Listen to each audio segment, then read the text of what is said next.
Hello, hello. We're back, or I'm back. I hope Joe shows up. Hey, Plasma.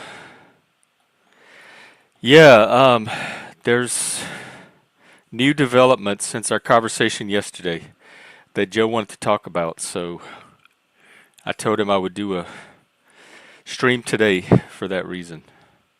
So we'll see if he shows up. Hopefully so. I still say,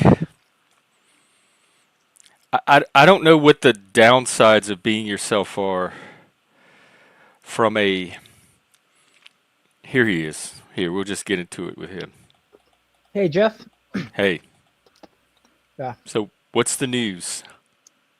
Well, um, it was a very interesting story. I think it might help if I give some background first. I'm almost done with my food though. In the meantime, how are you, Jeff? Oh, I'm okay. Just uh just another Sunday. What do you normally do on Sunday? I normally watch drag queens with my Hmm. friend, and Bex and I watch the Dutch Mole. They release a new episode every Sunday. So it's a big TV watching day for me. Mm-hmm. And I'm into this game now, so I been playing that disco game a lot. Oh, okay, cool. It's interesting to see you game more and really be into it. I've only looked at bits of it, but Because I don't have to shoot kill things. I just go around and talk to people just like I do on YouTube all day long. So it's easy. I'm yeah, in it's my like channeling element. the game. Yeah. Mm. What are you eating? Um, crust from my pizza, and I had some of the Chick-fil-A sauce I was using to dip it in. Oh, they have their own sauce. Will we get a bonus mukbang along with the bonus episode? Yeah. Oh no, Plasma, we're not returning to Nexus on a Sunday. Um, although he messaged You're that in the like an Nexus right now. I don't know if you know that. hour. I guess so. Oh yeah, it is a bonus Nexus episode. Okay. So, I had talked before about that Minecraft server I had joined that was Yeah. going pretty well. And you remember uh the haha devil. And I remember I had mentioned that I joined it because there was this kid who's also named Joe, but I'll call Joe Monkey because that's his username in Minecraft. And he's like 15. I met him playing at a different Minecraft event last spring, and he kept in touch because he thought a lot of my ideas were really interesting. And so I agreed to join the server with him so we could do like more investing stuff, um, because I thought it would be good for him. Because I could kind of see how he lights up, it just fascinates him, and I think he's by his own description autistic as well. I don't think he's diagnosed, but it's like one of those I people where mean, you are can there any non-autistic people that into Minecraft? we'll see. You know, the way he talks too. Sometimes he can give those very plain one-word responses, like "okay," "yep." He'll be very, like that a lot. Usually only when uh, I guess got to know him and engaged, he'll kind of open up more. But anyway, whether he's autistic or not, it doesn't really matter. It's kind of one of those things where we talk a lot about things like the masculinity crisis, and I just sort of thought, well, I can have fun playing Minecraft, but also like maybe I'm chipping away at that big problem with this one little thing I do. Um, and so, because for him, it's sort of like I can be an older mentor, and I can help him see how you can develop useful skills in gaming. So we joined in early December, so it's been about a month and a half that we've been there. And we set a goal like we're going to raise 1,000 diamonds, because diamonds are one of the more valuable resources in Minecraft. And in that server, they're used as the standard currency, almost like the gold standard. They have like a diamond standard. I said we're going to raise 1,000 diamonds in capital, and then just through investing, we're going to turn it into 100,000 diamonds. That's going to be the challenge, however long that takes. And I will teach you things about investing as we do that. Like as we're looking at things and we're figuring out yes, no, no, no, yes, yes, no. What's informing the yes and the no of each situation. Um, and it'd been pretty interesting. It took a bit to get our first investment started. We formed a joint venture with another player that was related to mining because it just seemed like the least risky, and it's doing very well. It's been making money for us, but we still have some capital to invest. He bought some real estate. After I realized, we just need to go ahead and get real estate and start collecting rent on some things because there's this big town area where they were going to start doing that. And so, and I started out really well in that server because I'm an investor. I did some live streams of me looking at the financial reports because they even have some of their the businesses on that server.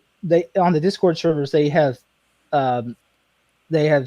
sell stocks of the companies, so you could actually buy shares of them like it's a public company, and they collect dividends, which is there's a certain level of sophistication here. And since I was a real investor, I started out well, and in a very short time, they tapped my soldier. They asked me to join the council in one of the towns there, called the Commons, and that made me a noble because they use more like a feudal type system. They don't really use a democracy. So dukes, are the most powerful people. Only they can be a prime minister, and prime minister has most of the power of the central government, and then the dukes just personally rule the slices of the empire that are theirs, and then they can pick who will be nobles in those areas. So apparently, I did it really fast. Like a patriarchy. Yeah, basically. And I wasn't even trying to become noble. I didn't expect to be asked. I was surprised. And part of me even wondered, how good of an idea is this? Do I know where this is going? But I figured it was more likely to go badly if I refused than if I accepted. And then I did that, and then I almost killed Joe Monkey's confidence because he saw me as a noble before him.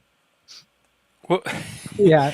What did he? He's a 15-year-old kid, though. What did he expect? What were his expectations around that? Well, that's a kid. But I also sort of moderated my expectations and said, okay, I got to be careful about how I handle this. So about a week later, they offered it to Joe Monkey too, because there just happened to be a couple of openings on the council. So okay, he was ecstatic when that happened. And then shortly after we got our joint venture started, things are going fine. Really, not any particularly bad instances up to this point. Now, one thing I did when I joined this nation is, I looked up all the rules, the laws they'd written, anything that wasn't clear to me. I would ask some high-ranking officials, how does this work? What does this mean? I was very careful to make sure I understood the rules and that I would not break them and that I would respect them. But where does that not work, Jeff? We talked about it a lot. Where does that completely fall apart if you're that kind of person?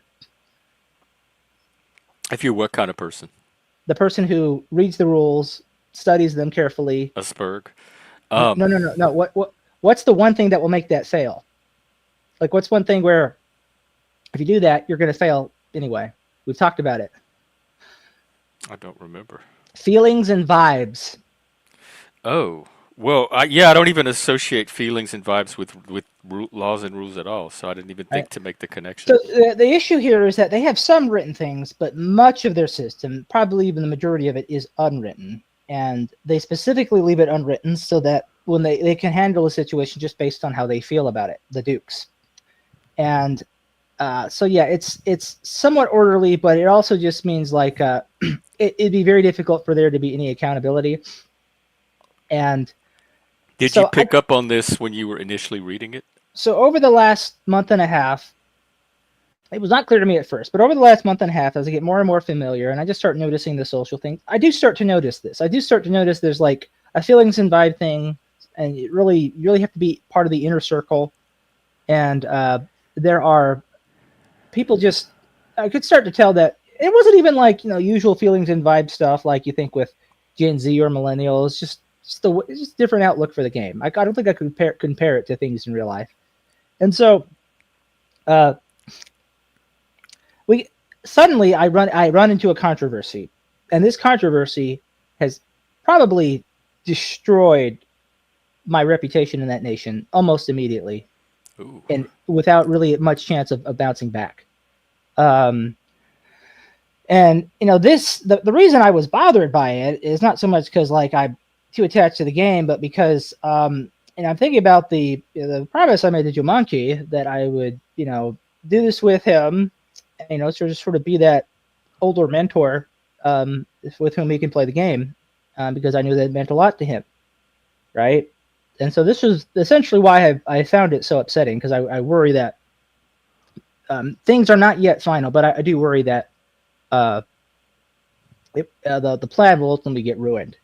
There are some things that have improved, or just some things I did that were smart, that have mitigated the overall situation. When did this happen? Yesterday? Or? Last night, Okay, it so hasn't this all everything was fine until last night. it hasn't even been 24 hours. Yep. Okay. And it's something I could not have foreseen. No amount of preparedness or meditation. It was just this weird thing. I was sort of confused in the moment, like when it happened, and this is why I was so caught off guard by it, because there was absolutely no understanding on the other side. And so what it came down to was, Joe Monkey and I actually have like a weekly meeting to discuss what we think about the investment prospects and just how things are going, what we've noticed, just what we want to do going forward for the next week.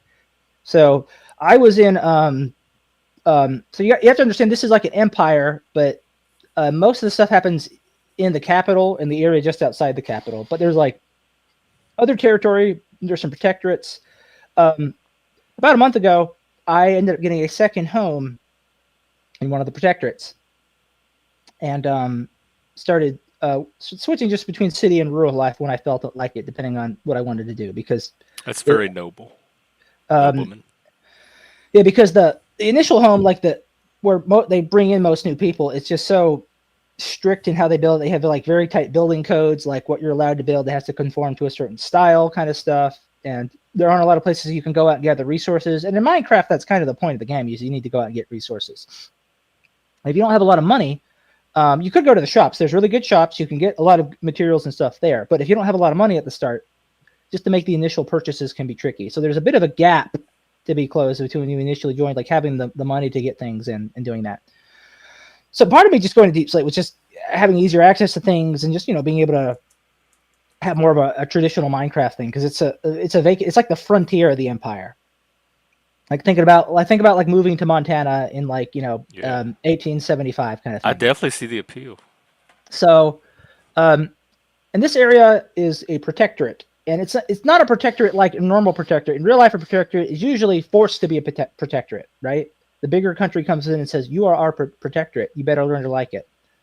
In this case, the way protectorates work in this server called Civ is a smaller power will agree to be a protectorate. They will effectively have simultaneous citizenship between their domain and the bigger power, and they will connect some infrastructure and stuff, and geopolitically, if the protectorate's attacked, the bigger power will intervene. And there's this lord there, a guy named Owain, and Owain. Owain, Owain, yeah, and he's actually a very established player. He's actually older than I am. He might be in his 40s or 50s even, so he's a little unusual, and he's been established in the community going back 10 years.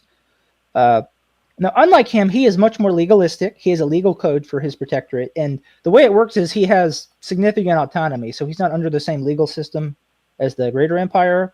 So the laws that apply are his. It's the way the protectorate agreement works. It's an unusual thing, but basically, so it's something that he negotiated with the people. Yeah. So basically, that he negotiated with them. So protectorates are different. Protectorates enter protectorate status voluntarily, and they have a lot of special rights, even if they're considered part of the empire.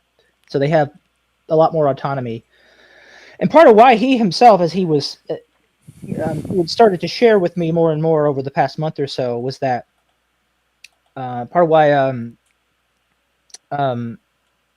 he had it that way is because the feelings and vibes approach, to the extent that is how they solve problems in the central government, is not something he liked, because he has written a legal code for his domain. And in it he says citizens are entitled to due process, right? So he cares a lot about that stuff, and he cares about the letter and observing boundaries, and maybe it's because he's older, or just that's his personality. But this other the main leaders in the other part, in the central government of the empire, I don't feel that way. And in fact, they're very against lawyers. They kind of just want to be able to respond to things as they happen based on how they feel, very loosely fitting into what their constitutional system is. And there's some corner cutting, and it's something I started to notice. And I began to like start to think about this over the last few weeks. I'm like, okay, it's good for business. There's a lot of stuff here. But like these are things that'll be difficult. Like some businesses or investment ideas I want to do, we would need to have some sort of like legal mechanism to perhaps pursue a grievance if there's an issue. And we need something better than, whoever happens to be in charge at that time and how interesting it is or isn't to them. If they feel like, well, whatever you wrote down, I think your attitude is shitty, so you don't win. Like some of it is just that. And so I just began to notice like there was stuff like that culturally, the way they run. And I began to think, okay, I need to, and I was getting a little frustrated with things on the council because I was suggesting ideas about maybe incremental reforms we could make. And normally the council, they govern on behalf of the Duke. The Duke created the council to govern the commons. The council kind of just discusses things and the Duke doesn't intervene. But a couple times when I was like maybe proposing some certain like incremental institutional changes for how we might evolve the commons, he kind of just came in and shut it down. The Duke did. He said, nope, we're not doing things that way. Like he shut down the conversation? Like well, he politely did it, but he didn't censor it. But basically, like he made the rare move to participate in the discussion and tell me why it's a bad idea, and not just defer to the council like he normally does.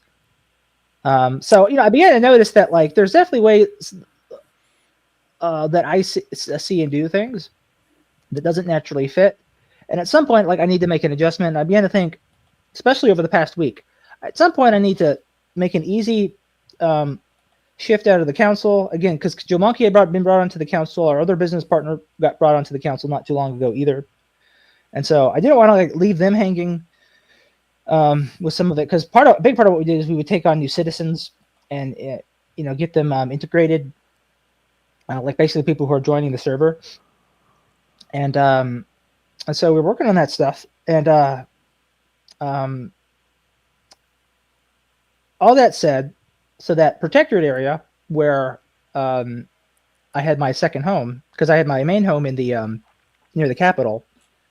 I was mining up there to get some resources, make a little extra money. Joe Monkey messages me that he wants me, and I'm telling you what happened. This is the sequence of events that created the problem. Joe Monkey messages me that he wants me to meet with him in the Commons. I'm like, okay, I'm gonna make my way there. And so I get on the rails. No, there's no slaves, Sean. People do things of their own free will. Although, if you're a prisoner, like a criminal who gets put in prison, you might be forced to work as part of your penance. But you take the rail system, because there's actually a pretty sophisticated rail system across the server that connects the different nations who have agreements to do so. And since this protectorate is part of the empire, they have a rail that leads to the capital. So take the rail there, get off at the main rail station in the capital, then I hop over to the other rail line that will take me to the Commons. So this is the first weird thing that happened.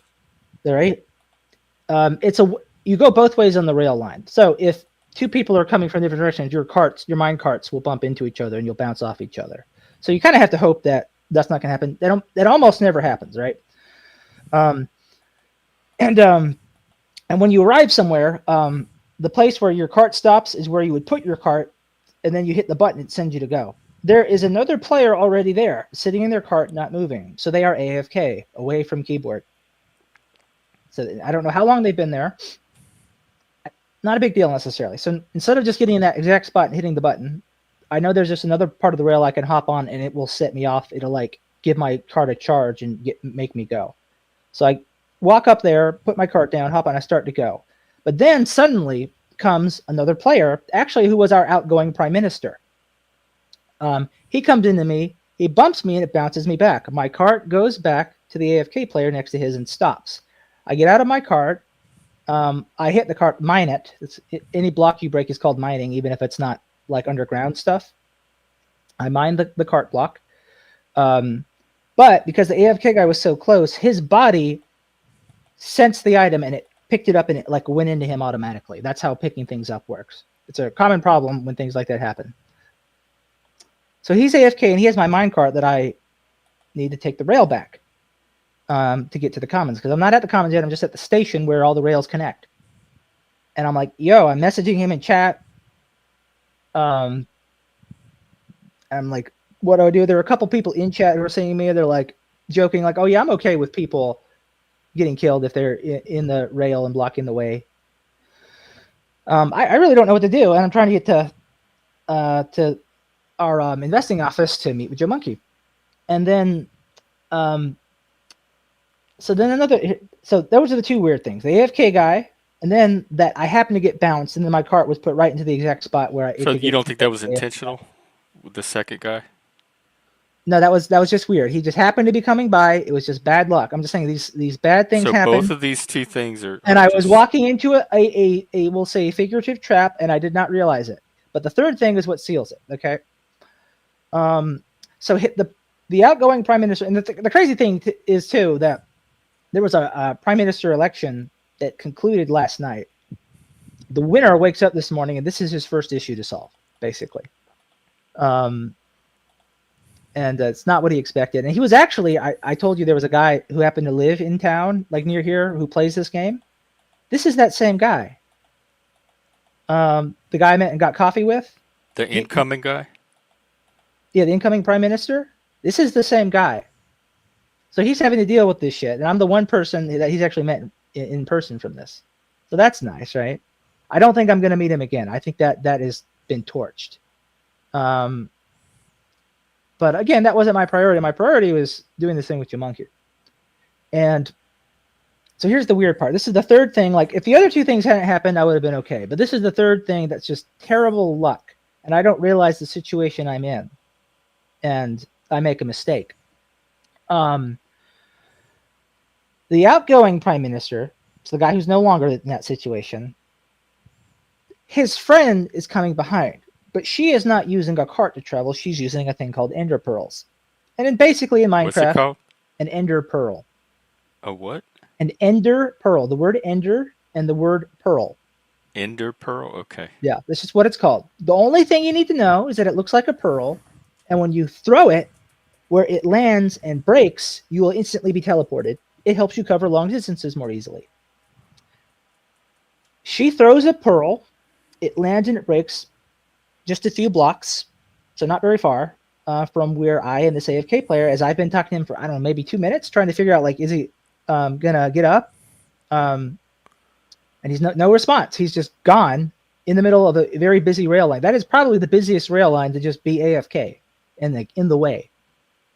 And the pearl lands there. So one, it had to land just close enough to us for this to be a problem. So there's that too. Didn't have to land this close to us, but it did. Two, when an ender pearl lands and breaks, there is a 5% chance that it will spawn a type of monster called an endermite. All right? Called a what? An endermite, a little bug thing. So just as so ender pearls have a 5% chance of spawning endermites. And I didn't really notice how she had gotten there. Like, I saw her, but again, it's just, I kind of just saw it as I was turning, and I didn't really know it happened. Then I hear a weird noise, and I'm like, is there some kind of thing here? And I see the endermite, and it's attacking me, so I back off, and I think, did she like throw a spawn egg with an endermite because she saw me complaining about the AFK guy as a prank to like have it attack him? I don't know what she's doing.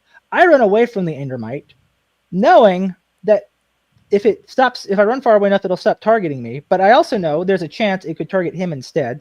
But I don't really care about that because I'm kind of annoyed at this point. And I'm still confused about why the endermite is even there. I'm still so confused about what's going on, like why I was getting attacked by this thing. So I run away out of range. It stops targeting me. It turns on the AFK guy. I see it attacking him.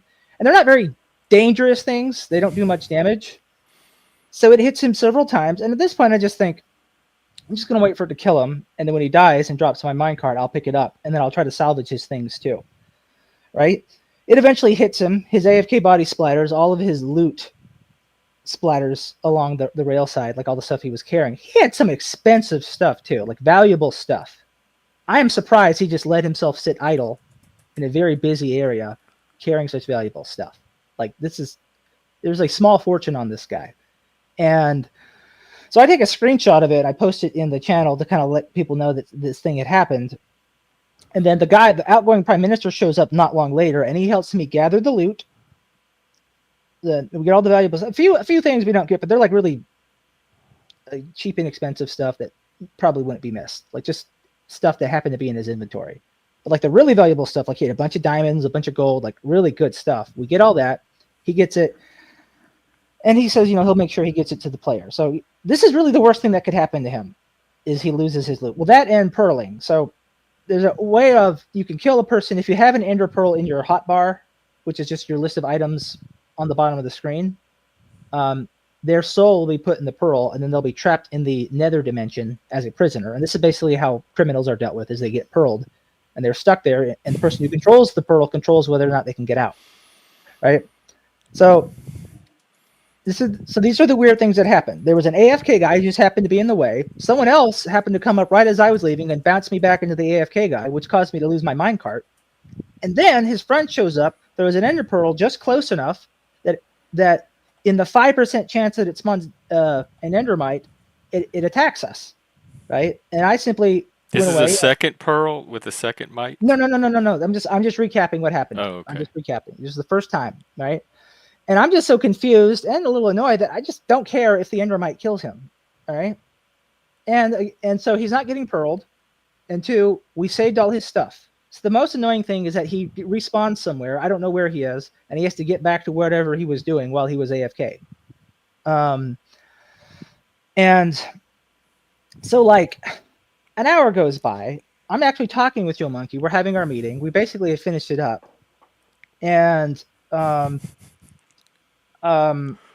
he, the guy who died, the AFK guy, posts in one of the public channels in the Discord server about what happened to him. He apparently had this mod installed called Replay, where you can go back and you can replay what happened in that server you're playing. And he sees that I let him die. And he initially accuses me of murdering him. And I point out, no, I didn't murder you. I was there. I was stuck. I talked to you. I waited for a response. And then an endermite showed up, and somebody else did that. And I had no way to know that was going to happen. And I just didn't save you from what I thought was a bad decision. I think you made a bad decision. You put yourself in danger, and you were in the way on a public infrastructure, obstructing it. You got in my way, and I just didn't save you from your bad decision. It's not my job to save you from your bad decision. Okay, so basically, and I respond. He posted that in public, and that was my response in public. I'm paraphrasing a bit, because he was unhappy that I let him die, and I told him why. I'm like, look, you were in the way. You should not have done that, and you put risk on yourself. He walked away from his keyboard. I know. While in the game, while carrying a bunch of, that doesn't make sense. I don't do that because it's stupid. Okay? I know. I don't even know the game, and it sounds He knows that people can kill him. to do. And there's like, we have been talking about crimes in the town, people getting killed and robbed for like the past week. It is stupid to do this, but he's putting all the blame on me. And here's the thing: even though I said it's not my job to save him from his bad decisions, I still helped salvage his stuff and make sure it was in safe hands before I left. If the outgoing PM hadn't shown up, I would have made multiple trips to get all his stuff safely in a chest so that he could come back for it. But the outgoing PM decided to take it upon himself, so I let him do it. And he did not complain about missing stuff, and he had all the valuable stuff that he could wear. Like, well, next time I saw him, he had it all. But the problem is, because one, I let him die, and then two, I chewed him out in public. That hurt the feelings and vibes part of things a lot. Of who? The main powerful people in government. They hated that. They absolutely hated that. And so when I wake up this morning, the Duke left a message in the council chat, and is basically saying he proposed a remedy, but it was a remedy where I would stay on the council. And as I was laying in bed last night, and again, I was so frustrated by this because it blew up into a whole thing even last night, that I actually was probably laying in bed like 2 or 3 hours sort of thinking about how have I approached all of this. And again, the reason I'm this concerned is because I'm worried that it's going to completely spoil everything I tried to do for Joe Monkey. I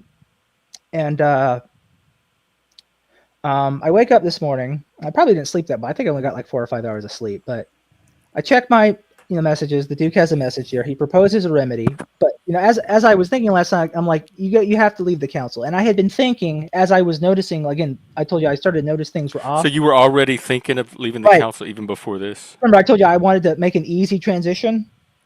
Right. I was thinking about that. That was already on my mind. And as I'm laying in bed, I'm like, well, this confirms it. You just have to leave, and it would have been nice to leave sooner, or to leave in an easier way. But clearly, it's not going to be a clean separation because something really weird happened. And so, like, it's a weird, unpredictable thing. Like, I'm just a guy going home, and I walked into this unpredictable circumstance. And but here's the thing. So the Duke's remedy is one where I stay on the council. And at this point, I've already decided I shouldn't be on the council, and it was probably a mistake to do it in the first place. So, so I basically say, look, I immediately resign from the council. I just make that clear.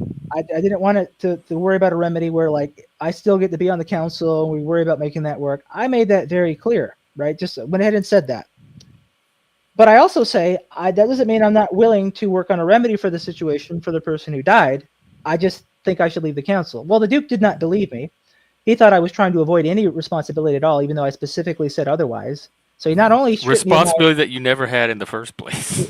a lot of other people seem to think it was my responsibility to save Well, who him. cares? So this is the issue here. They can't believe I let him die, even though he was a nuisance and in the way. So, I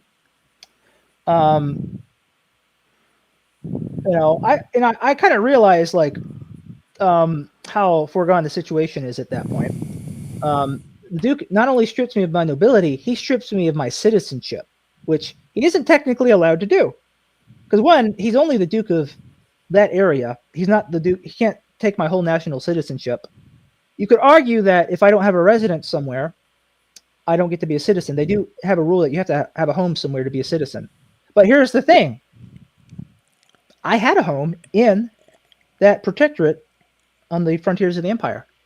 And part of the agreement there is that anyone who's a citizen there is a citizen in the empire as well, same national citizenship. And the Owain, the lord of that protectorate, had been frustrated about just the way that it felt like an unequal relationship with the empire. And technically, he does have the right to leave. Like, he can sever the protectorate relationship and go somewhere else. He can align with a different power if he wants. And so, when I tell him about this, he was like, this breaks the mutual citizenship agreement between me and the empire, right? Like, he's not allowed to strip me of my citizenship if I'm still a citizen somewhere else, even if he's unhappy with me. He unilaterally did that. And I don't even know if he had I think he still might have needed the central government's authority. So that is still being deliberated. I don't think they've reached a decision on that. But basically, I picked up my home I spawned in my home in the Commons, and I merely just got out of there. I gathered my valuables, and I went to actually took the wrong way. I was alt-tabbing a lot because of the stuff that I didn't pay attention to which rail line I took, and I went the wrong way, and I had to sail around on my boat to get there. I eventually got there. And so now I'm in just my country home up in the north, and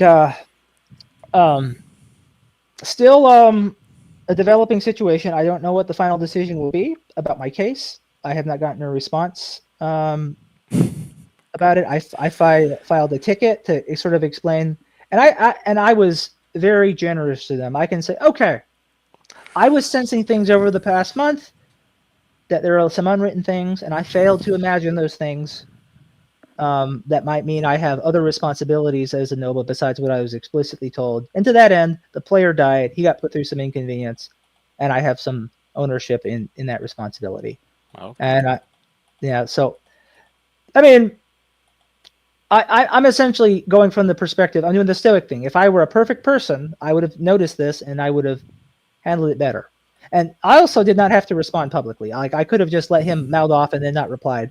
That, I think, was another thing that made it worse, is I compounded a bad situation by doing that and chewing him out in public, basically saying, like, you put yourself in danger, So, and I agree that even if I was 100% correct, that was not a good way to do it.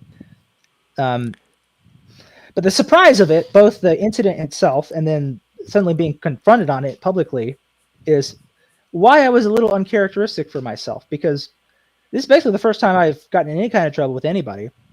Some people who know me who saw it, they thought like, this is not like Joe. What is going on here? It was so unusual for them because it was an unusual situation that caught me off guard. I was like more reacting than I was being my usual proactive self. Now we could, of course, say whether or not the I reacting would say me. this is the real Joe. Well, because like when I told the guy that I let him die, he said not cool, and then immediately reminded me of the thing my neighbor upstairs had said, playing music in the middle of the night. When I finally confronted him on it, because he did it at like 3:30 in the morning, woke me Is up. this in real life? Yes, this is real life. This happened like last week, and he said to me, "I thought you were cool with it," and I just thought, why would any person who lives on the lower level of a duplex ever be cool with somebody practicing music? He Yeah, wasn't that just playing sounded like music. it was just to manipulate you. Yeah, it was just he wasn't just playing music, he was practicing music. There were actual instruments being At 3 played. in the morning? Yes. And it woke me up. And the thing is, I had heard him a couple of times, maybe around midnight or 12:30, as I was sort of laying in bed. Oh, so and you didn't say anything then. So Right, because because at of those that, he thought times you were it's cool with it. right, because at those times it's one, maybe he'll stop in 5 minutes and then I'll go to sleep. Two, if I get out of bed, it's going to be harder to go back to sleep.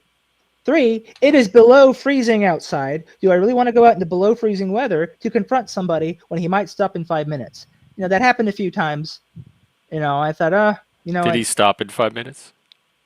I think he did. I Oh. didn't have, but in this case, he just clearly, I gave him an inch, so he took a mile. And I told him, yeah, after 11 p.m., you cannot be doing this. And so he has not done any music at night since that I can tell.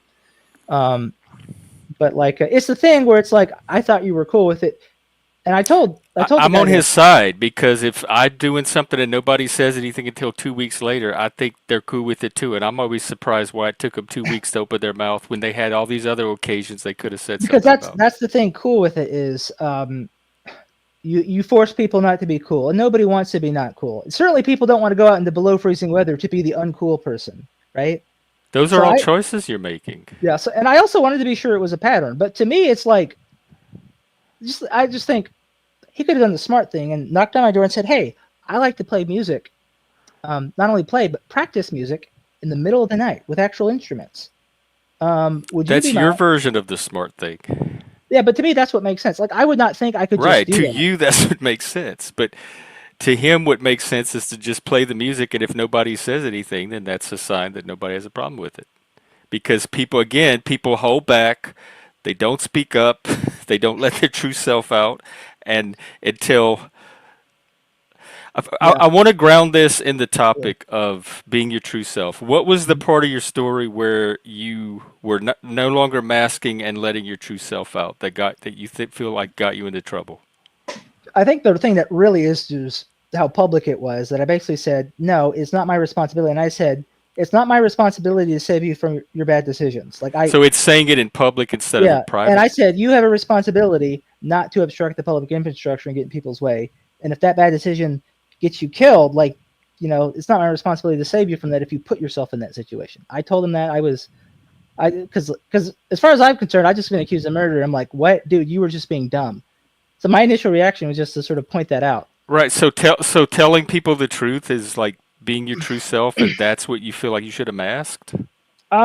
Not necessarily, because what you said also is that, like, there's the whole "they're not your people" thing, right? So when I was saying, like, there's some Yeah, truth that's to what what I'm you thinking. said, Like the whole time you're telling the story, I'm thinking these are really messed up people. These are not norm. This is not normal people, and it also is making me realize. I think the big difference between Gen X and millennials and beyond is video games. I think people that grew up listening to rock and roll music, rock music, and hanging out in person with their friends have a completely different psychology than it people could that be, interact through the medium of a video game, and that's their interface with the world and each other.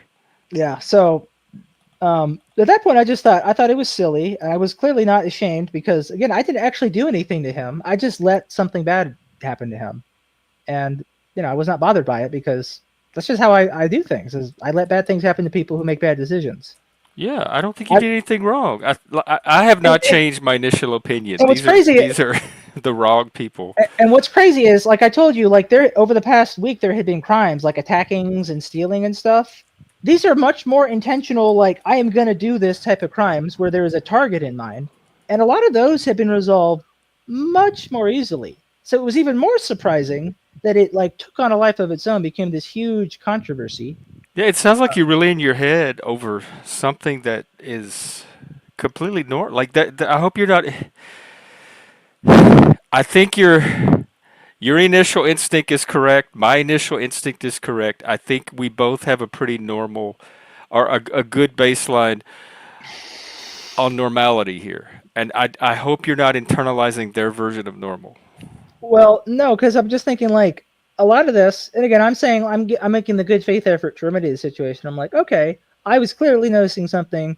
Maybe if I had noticed better, I would have sort of assumed, oh, as a noble, I'm expected to intervene, even when someone's being an asshat blocking up the rail and not let them die. But um, So it was the fact that you were a noble, like it put an yeah, extra, because I that don't think you right, were obligated to him at all. But the nobility thing might change it a little yeah, bit. and it was not in the domain where I'm a noble, so it was not in the commons. It was in the capital city. I'm not noble there, and so it was on the rail line that would have led me into the commons. And so, um, but and again, that's the sort of the thing is like I'm not thinking I'm in noble duty mode because I'm not in my place. I'm about to get there if I can just get there, right? And and this guy was in the way, and it just made no sense to me. So yeah, that was it. And but I think going to what you said about well, they're not your people and stuff. You know, in the past month and a half, again, I told you I was noticing these things, and I realized I was going to hit a brick wall with some things, and I need to start having a plan. And I realized I could probably have some sort of I could adjust to doing things more in this protectorate, and not really screw anything up. Um, and uh, I talked to the Lord of that protectorate, Owain. You know, and talked to him about it. And again, he's somewhat sympathetic to me, and he could have at one point more directly integrated his protectorate so that it would be like a normal duchy rather than a protectorate, and you know become a duke instead of the alternate title he has. I think Why he's don't they call it dookies? uh, that's just not how the word developed, I guess. Uh, But and one of the reasons is like that he has a legal code. He believes in due process. He believes in the follow the letter of the rules. Everyone's accountable based on the written rules, and you know people who join that system and agree to it. But in the central but at the government of the same time, there's empire, vibe, or he's the one that's anti-vibe. right? So he likes my approach more. This is something that we learned about each other as we had a little bit of chit chat here and there and talk about ideas and maybe difficulties we were having in getting other people in the empire to like who might need some open land to work, getting them over there. And um, so he's sympathetic to my situation. I told him, "Oh, wait, I feel like I always have nothing but bad news to give you because I'm often like, here's why the Empire doesn't like our idea to like do something over in your protectorate and get it developed." And but he was okay with it. And interestingly, this has been after I asked you to like make an episode. He I told him more about ideas and thoughts that I had, and he basically made me a baron in his protectorate. So they're just using more titles. And again, I agree that some of this sounds silly, right? But to the extent that we play a game, we're going along with it, just like with yours, right? But he's like, I'm going to go ahead and make you a baron with municipal authority over this island that you've been working on, and just make it official now. We're going to just work on getting that going. And see, I have a notification. Okay, just a person messaging me. Wow. Okay. Yeah, and so I, get him to come on the show. We could hash yeah. I don't know this if he would out do that. live. Most people don't like to show their identities Oh. in these things. Well, he could keep his I'm one of the thing few people off. that do. And and so yeah, that was interesting. So I'm probably gonna have to continue playing, but with that, there's still some unsettled things. And Do again, you still want to continue to play with these people? well, I don't necessarily want to continue to play with them, but I also don't want to jeopardize the work that I've done with Joe Monkey so far. So I want to try and work on our Could you keep project. that separate, or your work with him is tied into being able to stay in these people's graces? We're not sure because things with them are feelings and vibes, and we don't know how they ultimately feel about it. Is his association with me going to make them throw him under the bus too, even though he was not present or involved in what happened? I don't know, and we're still waiting on a final decision about how they want to settle it. Especially because, like, So you're again, waiting on men to get in touch with their feelings and decide based on that. yeah, um,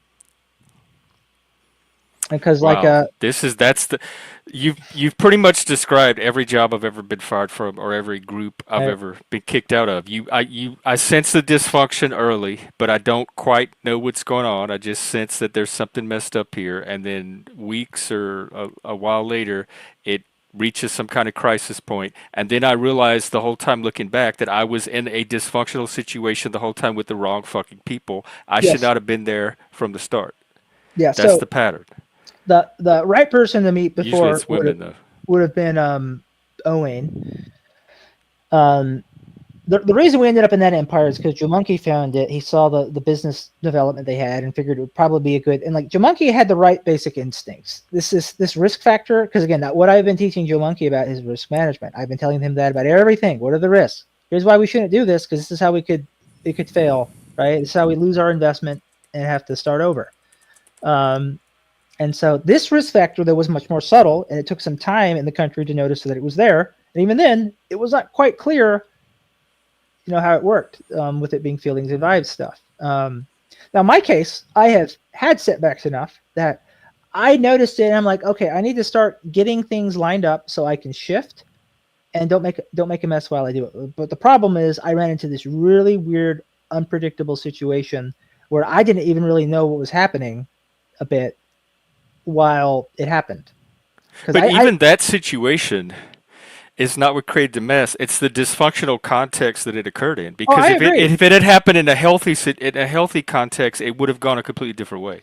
But I'm going to tell you something, Jeff, that made me feel a bit better. Um, I was talking with my friend Choopy. I think I've mentioned her before a few times. She's somebody I met in the intellectual dark web Discord server that I was running, starting in 2020. So I've known her a while now, because that's when she joined, and we've kept in touch. She actually joined this server to play with me, even though I only joined it for Joe Monkey, and I kind of just mentioned it in passing once, and then she decided she wanted to play, and then she's just kind of been, following my shadow or something. Um, and interestingly, most of that happened in the Protectorate, so I actually have someone who can help me work the land now. But um, uh,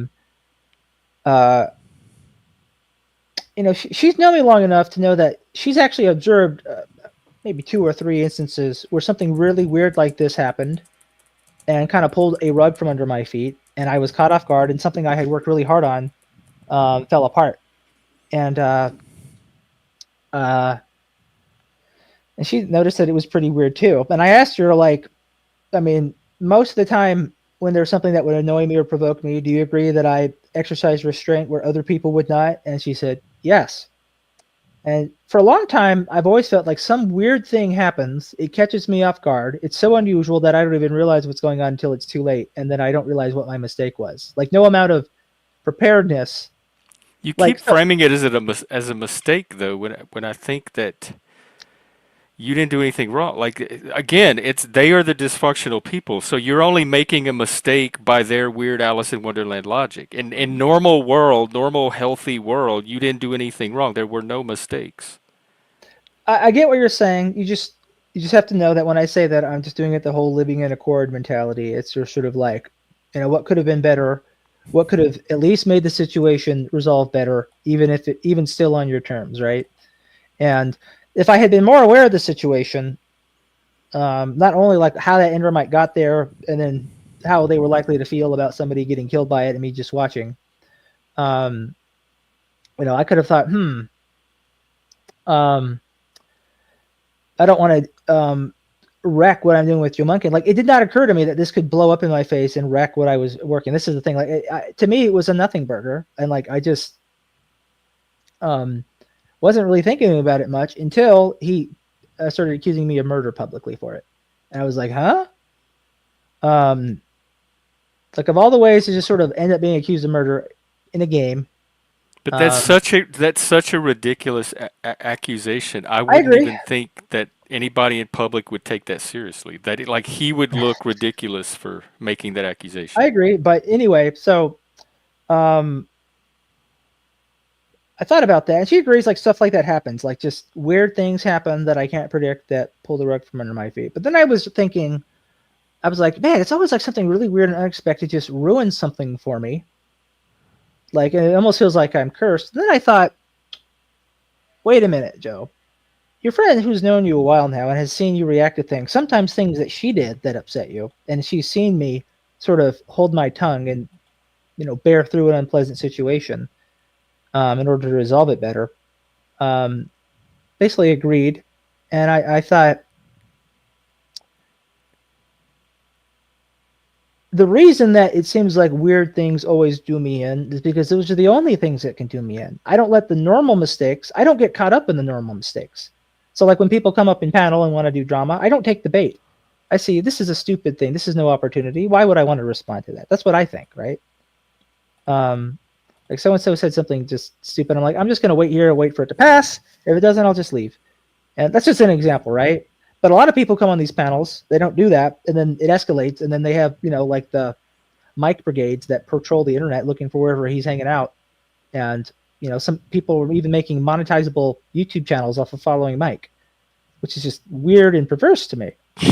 Um, and at some point, I'm saying, like, as much as we might think, like, that's a sad statement on our society, like, that's a But side again, I hustle. don't think those are normal people. Like No, but those are they are normal. aberrations. But they're often having normal reactions to things, which is they see something they don't like, they get angry and confrontational.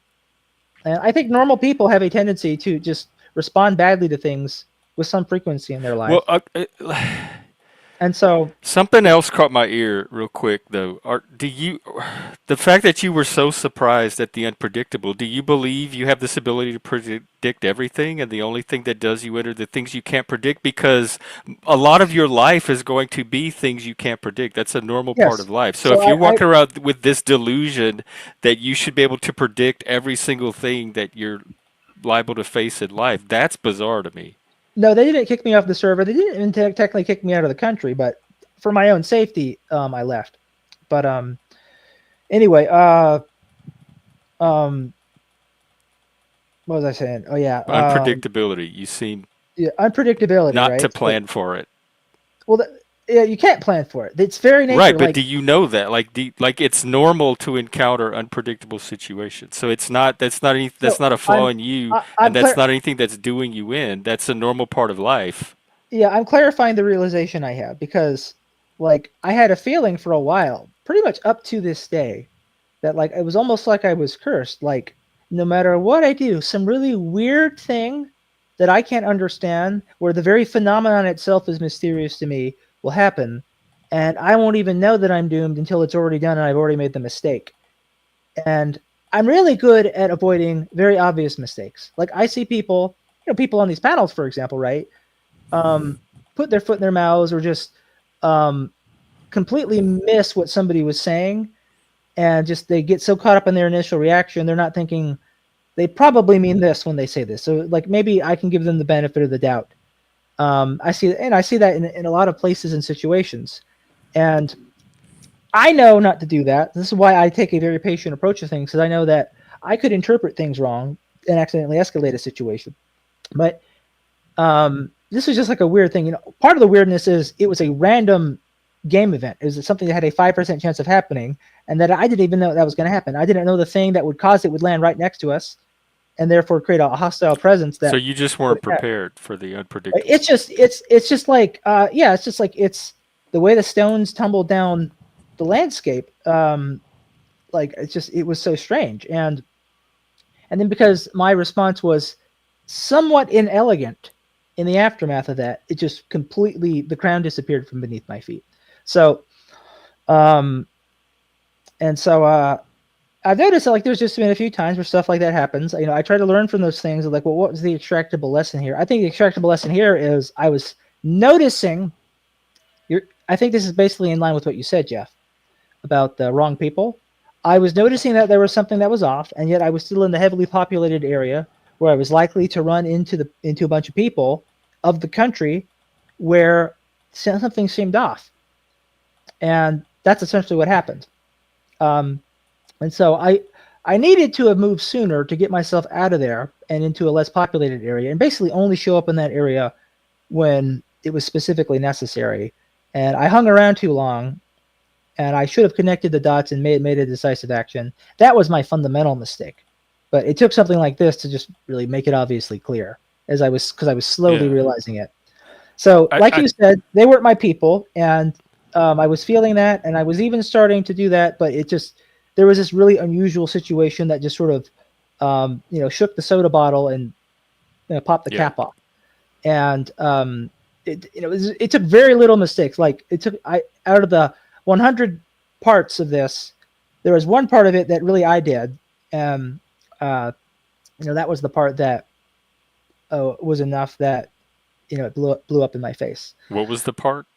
The part is I let the Endermite kill him after like not knowing what to do, because at this point I'm having things happen to me, right? But that's not some like all you did was make a choice not to No, defend it. I'm agreeing, but like it just took very little, right? And I agree with you. If it takes something so little for the grand, is it like I'm going to tell you, like I don't think even if they like finally make their decision, they have been brewing over it for hours. I don't know what's taking so long. I wonder if it's the aggrieved party, I the guy wish who they'd died, come on here, or at is least some of them. taking some time to reply. I think one thing that didn't help is some people misinterpreted what had been said, and they thought I actually put the Endermite there to kill him, which just wasn't true. So I think some of it is just that. I think some of Oh, that the was just going to gossip go. starts spinning off, Yeah, yeah. just like And in real so, life. People look at social media.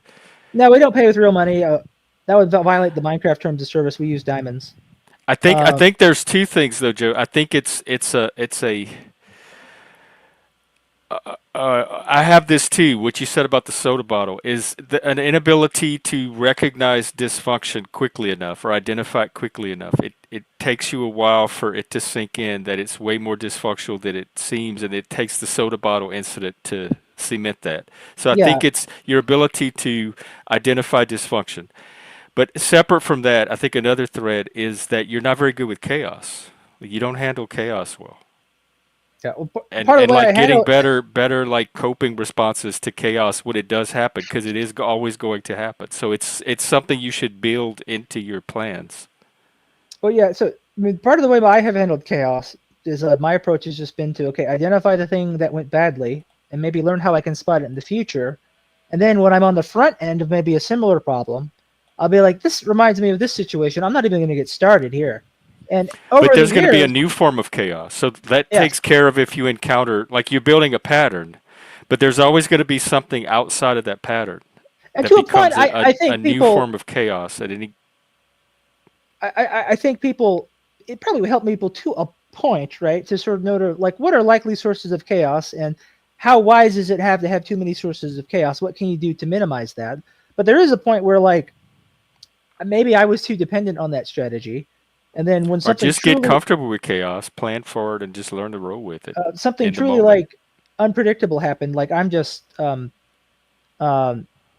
my mind just is a bit overwhelmed in a moment, and my Yeah, usual sharp decision making skills doesn't work out because I don't even understand the situation. And it's like the thing of chaos. It's not even like you freeze up out of fear or something, but like it's like what is even happening? It's like you're in right. some sort of weird vortex or I something. guess recognizing when you're in that moment, like, oh, this is chaos. I'm in that moment.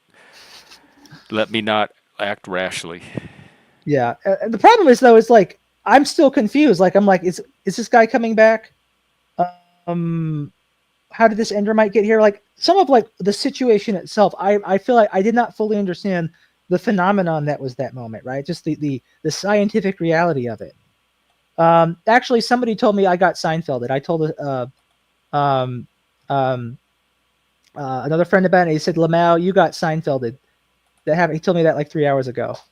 Um, and so you're not the first to notice that. And yeah, it's definitely it caught me off guard. But and the really surprising part, and I think this is again more sign that they're not my people, is it was so easy for them to drop me because when they took my title and then my citizenship with it, it was so easy for them to drop me as a citizen of the country. even though up to that point, like the month and a half, being pretty regular, things had been going pretty well. It took one little slip up just to completely have that disappear. And even if we reach like some sort of terms where like I agree to something with the aggrieved party, we settle it, I do whatever recompense he wants. The reality is I can't unlearn that, right? I cannot unlearn the fact that based on very little provocation, they well, that's nice, Kanye, thank you. She said before that I don't like confrontation. I mean, the truth is I don't like confrontation because I almost never prevail in a moment of confrontation. In fact, I can't think of a time I confronted And it somebody. seems like you would have the skill set too, because There, you're there was very one time articulate. there was one time I did a confrontation and I prevailed, but that's because I was in complete control of how I started it. And also it was kind of another fictional type of event. It's an interesting story if you'd like me to share. This is back when I would have been more likely to do something like this. If you really want to know, if you think old Joe is real Joe to any degree. But like I can't unlearn that, right? And so going forward, I have it in my head now. Okay, if they are met with a problem, they have to make a tough decision. They're probably going to err on the side of dropping me, even if it's completely out of proportion with what happened. And they've also have not been very curious about hearing my side of it from what I can tell. So That's that's another side that happens to me too. yeah, When I and talk about being myself helps me to filter people out, this is exactly what I'm talking about. If I'm myself and it exposes these people for who they are, I have filtered the wrong yeah. people out of my life. So I still don't see being yourself as a downside, and I don't see anything you did as a downside. I think it helped you to filter out people that were not good for you in the first place. Well, so here's why, like, I do the whole like to the whole "you're not their people" kind of thing, is that um um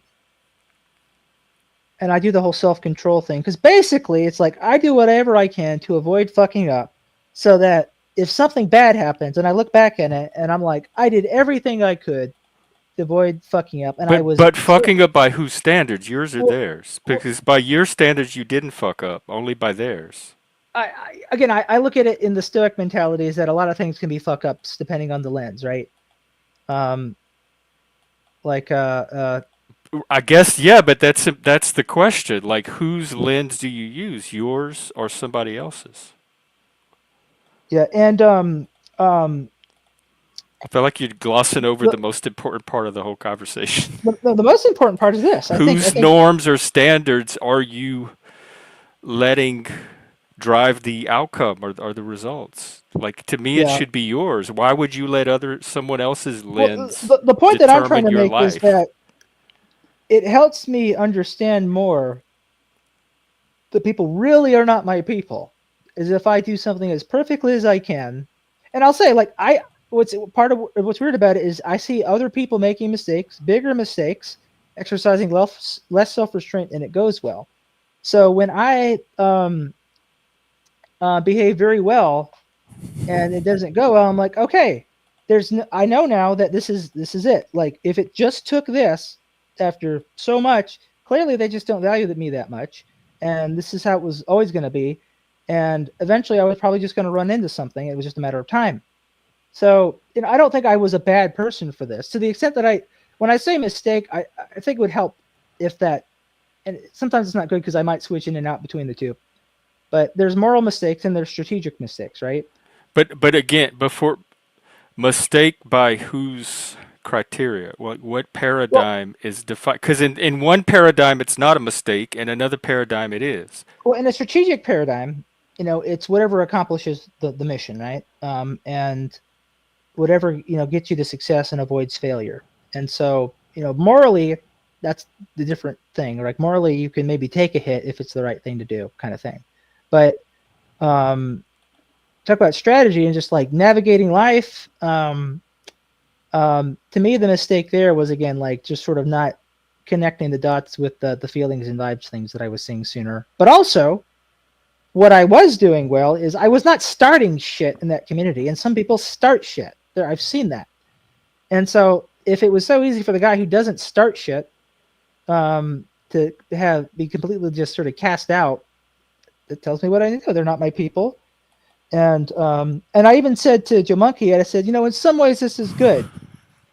Uh, Hey, and I said to him, because what did I tell you? We need to figure out how to do if we're going to actually use investing, like, and something I'm going to teach you in Minecraft. Like, there has to be actual risk management there, because there are Minecraft servers where you can like start a business, but it's always set up in a way where it's really hard to fail.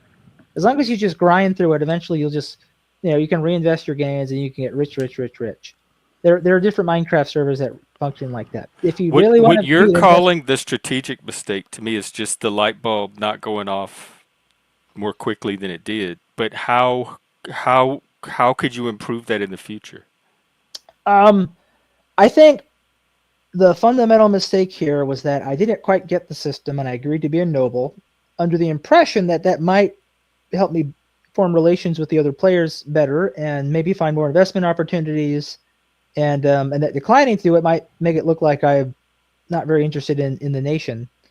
But really the goal was the investing, and part of what made the situation itself look bad was that I was a noble, and there was just these unwritten expectations for nobles that they didn't tell me.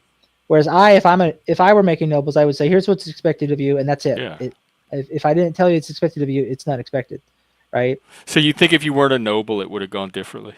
It it was certainly gone differently. And that was and so because I kind of because for them it's like I was embarrassing the Duke and the other counselors, and Oh, that's I see. technically true. That's technically true, right? Um, but even so, like I feel like I've seen other people with nobility make missteps, and it wasn't that big of a deal. And some of them even seem to court a little chaos or trouble. They have a penchant for mischief. Some of them it usually doesn't end up being much of a thing. Um, but yeah, so that's what I told you, Monkey. It's like risk management is part of investing. We should not be in a server where it's easy. We should be in a server where it's hard, and we have the legitimate fear of failing and losing everything. And this is exactly one of those servers. The businesses are there, the money-making opportunities are there, but also the opportunity to just completely fail spectacularly is there, and that's why it's the right server to be. So now we just have to manage our risk. And in some ways, I had again kind of prepared for that. I had a back door when the rug was pulled from under my feet in the commons. I had another house I could just go to, and I had been figuring out that was probably going to be a better place to be. And my long-term thoughts were to do more for that protectorate area than in that area. So it was just the timing was bad. I Yep. got sucked into a situation. It was already doomed before I realized what had happened, because it was so unusual. To the point that I couldn't have thought, oh, this could happen. This bad thing could happen later if you do this, right? I was not even that in tune with the reality of the situation. And it was the vibes thing, like Yeah. not sussing out the And, vibes or well, the thing quickly is, so enough.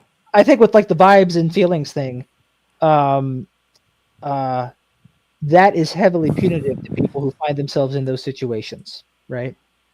Um, Yes, your story has helped me. 'Cause it's very validating to my own life because it's right. the same exact pattern. So it shows And it's not just a me thing. This is a dynamic that I and I anybody can get caught in, especially and people like us. I've had other people who maybe haven't been there as long, who are like newer, kind of like me. Some people I even helped them like I handled their citizenship ticket. They put in a ticket to become a citizen. I ran through it. I got them land, got them the roles in this Discord and such, right? And it's been nothing but pleasant experiences with me. I've made them laugh. I've taught them things. I've explained things to them. I've showed them where things are. I let them borrow some things when they were getting started. I did all kinds of nice things for these people, right? All this shit happened over the last month as a noble, but it's quickly forgotten, right? And Yeah, um, but they're seeing it, and some of them even saw what I said, and they're like, "I think you had a point," right? But the powerful people are not like that. That's the problem. The people with right. A lot of people are gonna go with they're gonna read the wind and go with what the power does, even if they personally sympathize with you more. yeah. Can you just make your own server? So the point is, right, is I'm trying to use it to teach investing to a monkey, and my main problem is that it could fail so bad that we just don't get to try again, or we might have to go somewhere else. But which we I don't know how we'd find a server that kind of this has good qualities for what we're Yeah, trying to I do. mean, you never know really until you invest some time. in Yeah. any group, if it how the functional or not it's going to be. Yeah. So, but like I would say, like the fact that it can go badly is part of the point. And so it, I was part of my frustration was really just born out of like I really hope that everything I've tried to do with Joe Monkey um, doesn't go badly, and then he feels let down. Um, and Well, you can't control how he feels. I Like, know, but like I mean, we've talked all about like the problem with the young man. Do I want to leave a young man feeling disappointed?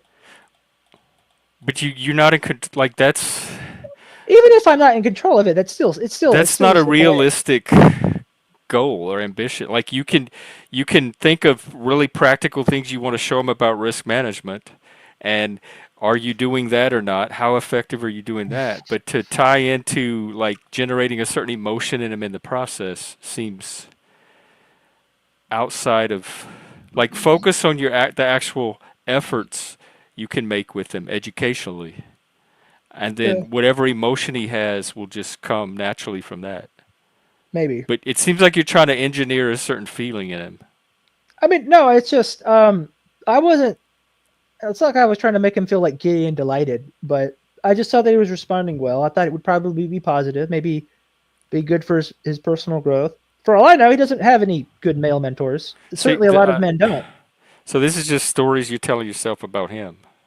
I mean, yeah, but you know, it's like, but I also feel like it kind of ties into stuff that we've said. It's like, you know, what can young men do to help each other? And I'm a young man talking Get to to know him. a younger man. Well, that's what we've been doing. I've been steadily getting to know more about him. This is Okay. the thing that we do. And, you know, we didn't really get to work on it because we met in the spring, but we didn't really get it to work on it until December when he found it. So a lot of time went by. So he was pretty patient in finding something that would work. And he was ecstatic when we finally got something going and it was starting to take off. And this is a setback. And I, Have you you know, talked to him since this I did. happened? I talked to him for a couple hours on Discord, and that's when I told him, you know, this in some ways is a good thing this happened because I'm supposed to teach you risk management, and we have seen an example of way risk can be a very peculiar thing, and it can just surprise you. And like, just imagine this is not happening in Minecraft, but like an actual real life situation where something like this occurs, right? Like this stuff like this happens in real life, and then real money is lost. And he's like, "Yeah, you're right." And sometimes you know you can pick up on personality um, traits in people involved that would make an investment dangerous. One thing I will say about the joint venture we started is the guy. He is very quick. I could very quickly tell that he was going to be dependable. And again, because he's a little bit older, I'd say at least my age, maybe a few years older. You know, has a very clear Southern accent. He's, you know, very straight to the point, formal, polite, like typical, no nonsense Southern gentleman type of guy. And he started a great business, and he's been making money for us. And I have not had to worry about him. And I basically said, you know, I'm going to trust you to make judgment calls. You don't have to keep coming back to us every time you want to maybe steer our joint venture, because we made him the manager of it too. Like, you do what you think makes sense. And like, you know, if it doesn't work out, you know, no, I could have had more involvement, but I'm letting you know you have the freedom. And he's like, all right, great, thanks, and it's been working. And you know, he was a personality where like I could just tell the way he worked that it would go well. Um, How oh, can you tell? That's one of the things we're talking about. so just I noticed that I'll Hate put it moves. this way. I'll put it this way. The feelings and vibes things was not a thing with him. Like it's just he presented himself totally differently, which you could almost say is ironically a feelings and vibes thing that I would notice it. Um um but no, he was like uh talking to him was I guess a bit more like talking to you in some ways, if that makes sense. Like I don't think he has Asperger's. I think he's or autism or whatever, but I thought you said he um did. no, I'm talking about the other guy, the business partner, that we worked with. So Oh, the our third first, guy?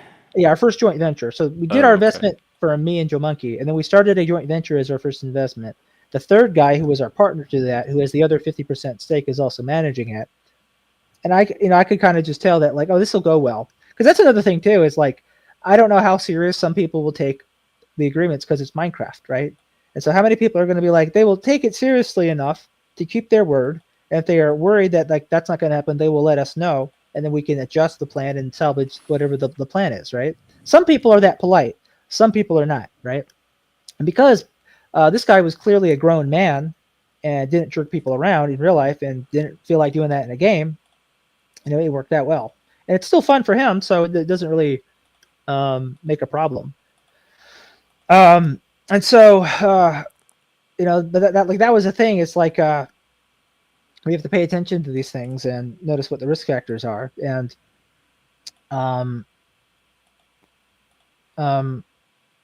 that's the thing we'll keep in mind going forward. So it remains to be seen what happens. But I did find myself feeling a bit better when I realized that, like, if it only takes really weird, like almost supernatural shit to fuck you up, and then you're probably not doing that badly. Like it would be silly to think that I would never run into another mistake or problem or just sort of, a decision that was suboptimal until I die, right? I could live another 60 years. Yeah, that's maybe, kind of what I was saying. Like, right? prepare for those situations. And They're so going to I feel happen. like, so I had this feeling like this really weird, like there's a ghost haunting me kind of shit happens that just makes no sense. Something like No, that it's happens every normal. It's no couple of normal years. part of life. You're not being haunted. And and I know that because I don't believe in ghosts and stuff like that. And even though I know that, I'm like, it almost feels like if there's something like this. But then I just realized, wait a minute, the reason you think you're haunted is because you don't let normal stuff ruin your life because you don't fuck up the normal way. You've been too like precise to let that happen. So all that's left is the weird stuff that can fuck me up. I can't actually just be a total fucking idiot. Well, I can, but I avoid being a total fucking idiot. And then it's like, oh, it's obvious why I messed up, right? It's just every time a bad experience, it feels like a curse. And I was letting that get in my head. But in reality, I realized about half an hour before we got on here that that in fact the reason I feel that way is because I am doing something right. Like I'm not being mean to people, I'm not bullying people, I'm not threatening people, I'm not deceiving people. You aren't So deceiving people when you mask. I've been deceived by you. I don't think I'm deceiving people. I'm just Well, when you think one thing and you don't, like, just like with the neighbor practicing upstairs, when you pretend like you don't have a problem with it and then he finds out I, weeks I did later not that you pretend. do, that seems to me like a little bit of So deception. I did not pretend like I didn't have a problem with it. But I think the thing is when You you did to decline, him. He didn't know you had a problem until so I you went and knocked on his what door. I often do is I decline to give information, but I do not Yeah, give that's out what I'm false talking about. That's what I'm information. talking So about. there's the unintended consequence where sometimes declining to give information is seen as a signal, So right? you're there's a lack of transparency that I kind of throw in with being misleading and deceptive. Because if you know this information is useful to a person, but you hold it back, that's not being completely transparent. So well, I it's not on the it's same level as somebody that's completely being open with everything. okay, but at the same time, right? I don't necessarily know that if I give the information that I want to give, that they will take it the same way. So some of the reason is like I think Why about does it what is, matter? At least you've done your part. because if it matters because when I in this instance when I did give the information, pretty much everything I've tried to do for the last month and a half is about to fall apart, and I think there was an option to realize they're not my people, shift to something where I can be more my authentic self, and not have it blow up in my face. You know, There still is. again, it depends. I'm pretty sure even if they formally reach like some sort of remedy that my name is mud in that town, because again, Yeah, no, I'm not. Yeah, I'm not talking about this server, but there's still opportunity to recreate this um somewhere else. um but my point being, it's like I have known that like when I have just you know came out and given the information that sometimes people heard something completely different. But that's what I'm And saying. You can't control their end. It's like you have a hard time doing your end and then letting them do their end in response. You want to because find some way to ensure a certain outcome on their part before you do your end. Or you want to engineer their reaction before you even do your part. You but give the information, they react, and then you decide how you react in reaction to their reaction. But you can't control people's reaction. And because of that, it's like you're not fully confident about giving the information unless you can anticipate or somehow predict their reaction first. Well, I think I often can because I avoid escalating situations in most cases, right? Um, It's you know, risk management. Like you're not right. taking giving the information. I guess is a form of risk And that I you. found that in more cases, it can throw people off. And the point of giving them the information, if they don't even get it, is kind of moot. Like, what am I even telling them But at that point? you don't even give them that chance because you withhold the information, I used before you to. can even see if it throws them off or not. Like you're I making used that to. assumption about them. I used to, but when people don't handle things well, they don't just get huffy. They try to do things to ruin your life. Um, right? Oh wow. What Like makes me wonder what information you're sitting on. it's just if they don't like you, if they think they hear and they hear something, and they think, oh, Joe only said this because he's an asshole, right? And then they then think, well, I just need to be at war with Joe now. And not and to me, like I was maybe saying something that I'm like, oh, that's cool. I might have thought something was cool, and I was complimenting it. Somehow the compliment gets heard as an insult. I've had Right, but situations like that's that. nothing to do with you. Um, it has nothing to do with, until they ruin my life, right? Like I Right, but really think again, that, that tells you something about that person. That gives you information about that yeah, but person. I think that if I just continue to step in holes like this and not oh, that's on them, I would have frozen to death in a ditch 2 or 3 years ago. I'm not kidding. I think that would have happened to me. You would not be talking to me right now. We would have never met because no one would have. If people don't like me, no one would have intervened to rescue me from my problem. So I have to do this, right, to avoid things falling apart. I have to anticipate this. I have to notice this stuff. And when I started doing that, things got easier. It got easier to make money and actually save enough to the point that I have stability now with the current lifestyle I have. And I can, when I put my foot in my mouth, it's just in a game and my life isn't actually ruined from it. There may be something in that because there's definitely consequences to doing it my way, and I've paid them over and over and over. So you kind of learn to play the game a little bit, and I think part of the game is knowing when to withhold information and when to disclose it. Yeah. Cause like But it's nice to, I would only qualify that with the people that are playing that kind of game ultimately are not the people in the long run that I'm looking for that I can no, just but be transparent in myself around. So in like order to you make it, in order to make it to the long run, I have to survive in the short run. I have to not right, yeah. die. Right. Like, and that's an actual thing. I just ate, right? If I don't eat again for like 2 weeks, I could die, right? But the timer's already starting. All I have to do is not eat or be deprived of food. It's that easy. We're always in a position to die. And I'm aware of that, right? I was aware of that when I lived in the back of my car in 2019. I had police interrupt my sleep 4 times. Twice they kicked me out. I was aware of it when their flashlight beams were following all the movements of my hands. And it occurred to me, if they think I'm going for a gun, they might shoot me and kill me. I need to be really careful about this, right? And I wouldn't be able to say, oh, that's on them because they were wrong. I'd be dead. Well, here's what's happening. I need to pee very badly, but I dropped the link for the panel. I would love to get other people to weigh in on this. So if you have thoughts on Joe's situation or anything we talked about, even the larger themes that this is illustrating, come on up and talk. You think you can handle it for like 30 seconds while I go pee? Yeah, I can handle it. Do Okay, that. I will be right back.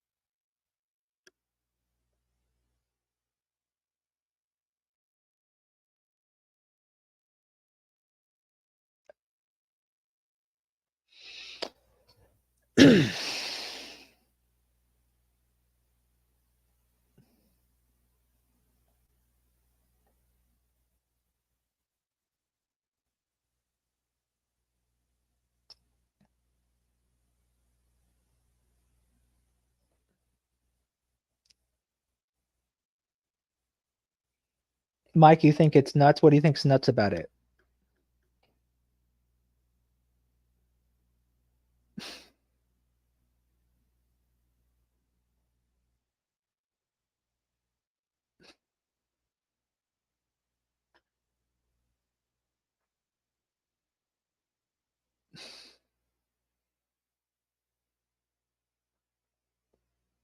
Smoke and Mirrors, is that still you, Moose? I don't know if other people use that name or trade it around. Yeah, I'm watching the stream, trying to see what you guys are saying.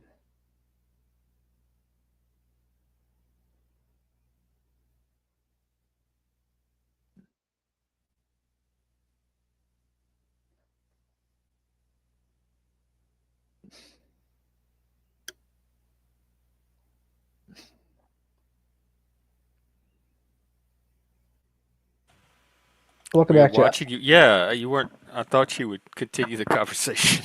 So I asked Mike, he said nuts, and I asked him what he meant by that, Yeah, what do and you he mean said, by "What is that? this?" And I was I'm waiting for him to curious say, myself. you, you have me and perked up. I Moose had some said nuts riveting earlier content. today, some peanuts. Yeah, Moose said riveting content, and uh, he says, "What's the issue? I'm watching football." Oh, are So you Mike, eating nuts? maybe Mixed Mike just nuts? showed up. Mike, I'm not in any kind of immediate danger or anything. It was really kind of a small thing that I thought was just a good example of some of the stuff. It's video game drama, just like there's YouTube drama. It was The video video game game drama, but drama. the exact things that happened were almost identical to things that have happened in real life. And basically, I brought it up to Jeff because I said, this is a very good example of the real situation where your approach from my approach, would be put to the test, right? And um, and Moose. But I don't think our approaches were that different. Actually, now that I've heard the deeper, um, There's a lot of similarities, right? So even though I think a lot of times much of what we say or discuss seems opposite, there's a lot of shared logic and overlap, and maybe even most of it. But I kind of look you at it. try to do things with your head to minimize chaos, and I embrace chaos. I'm better with the chaos. I'm better with rolling in the moment with unpredictable things and making snap decisions as they happen. Yeah, And so I don't necessarily try to avoid the chaos and make everything predictable like you do. yeah. I So prepare for the chaos and I work off of it. But yeah, outside of that, I think our relation to chaos is different. Outside of that, I agreed with you on pretty much everything that happened. I don't think you yeah. did anything wrong. Like to me, I think one reason why I don't embrace chaos was chaos is much easier to handle if other people have your back.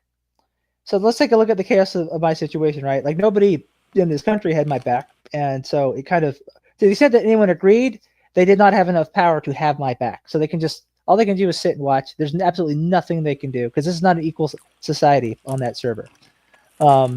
This is not a democracy or anything like that. But even in places like where there is an equal society and people could have my back, they often don't.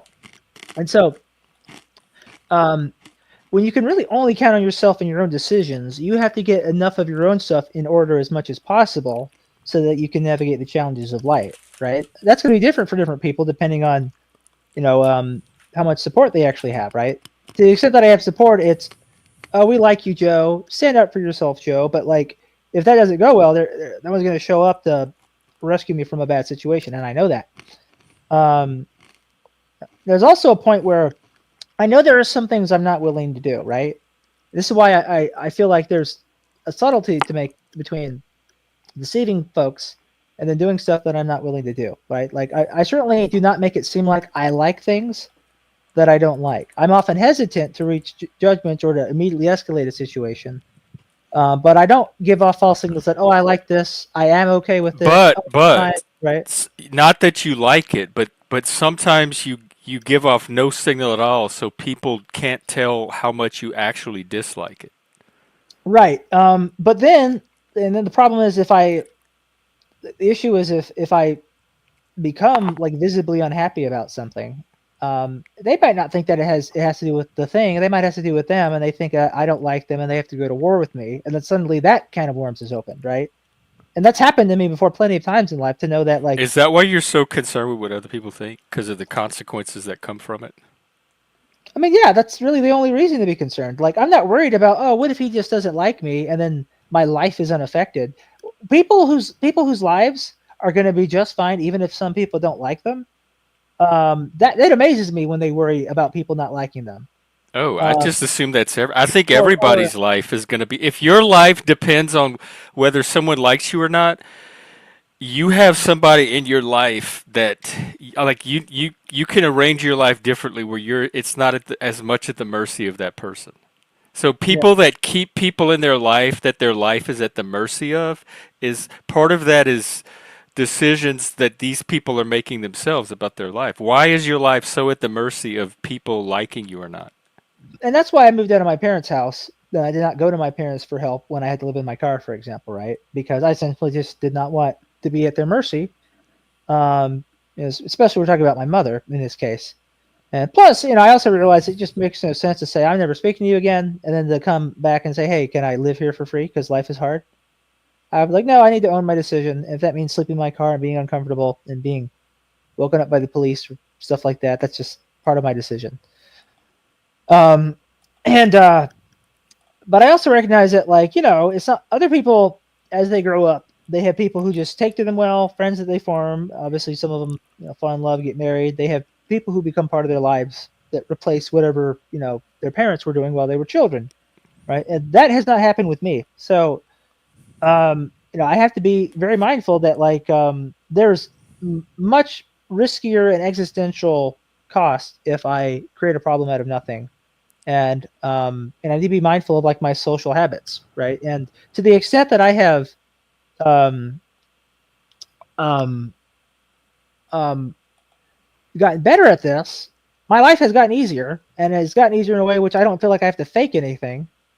All I have to do is just not be so reactive in the moment. Another thing too is, like, I realize that, like, not everything has to be a reaction in the moment. You can react tomorrow. You can react next week. You can react after you've thought about it for a Well, week, right? to me, part of a reaction is the spontaneity of it. Like, it's, Yeah. you don't choose or will a certain reaction. It's what's authentically happening in your body and nervous system in response to a stimulus. What's Jack saying? What is he saying? He said a lot of stuff. So when you say that you have like that kind of control over your reactions, it's like we're talking about two different things.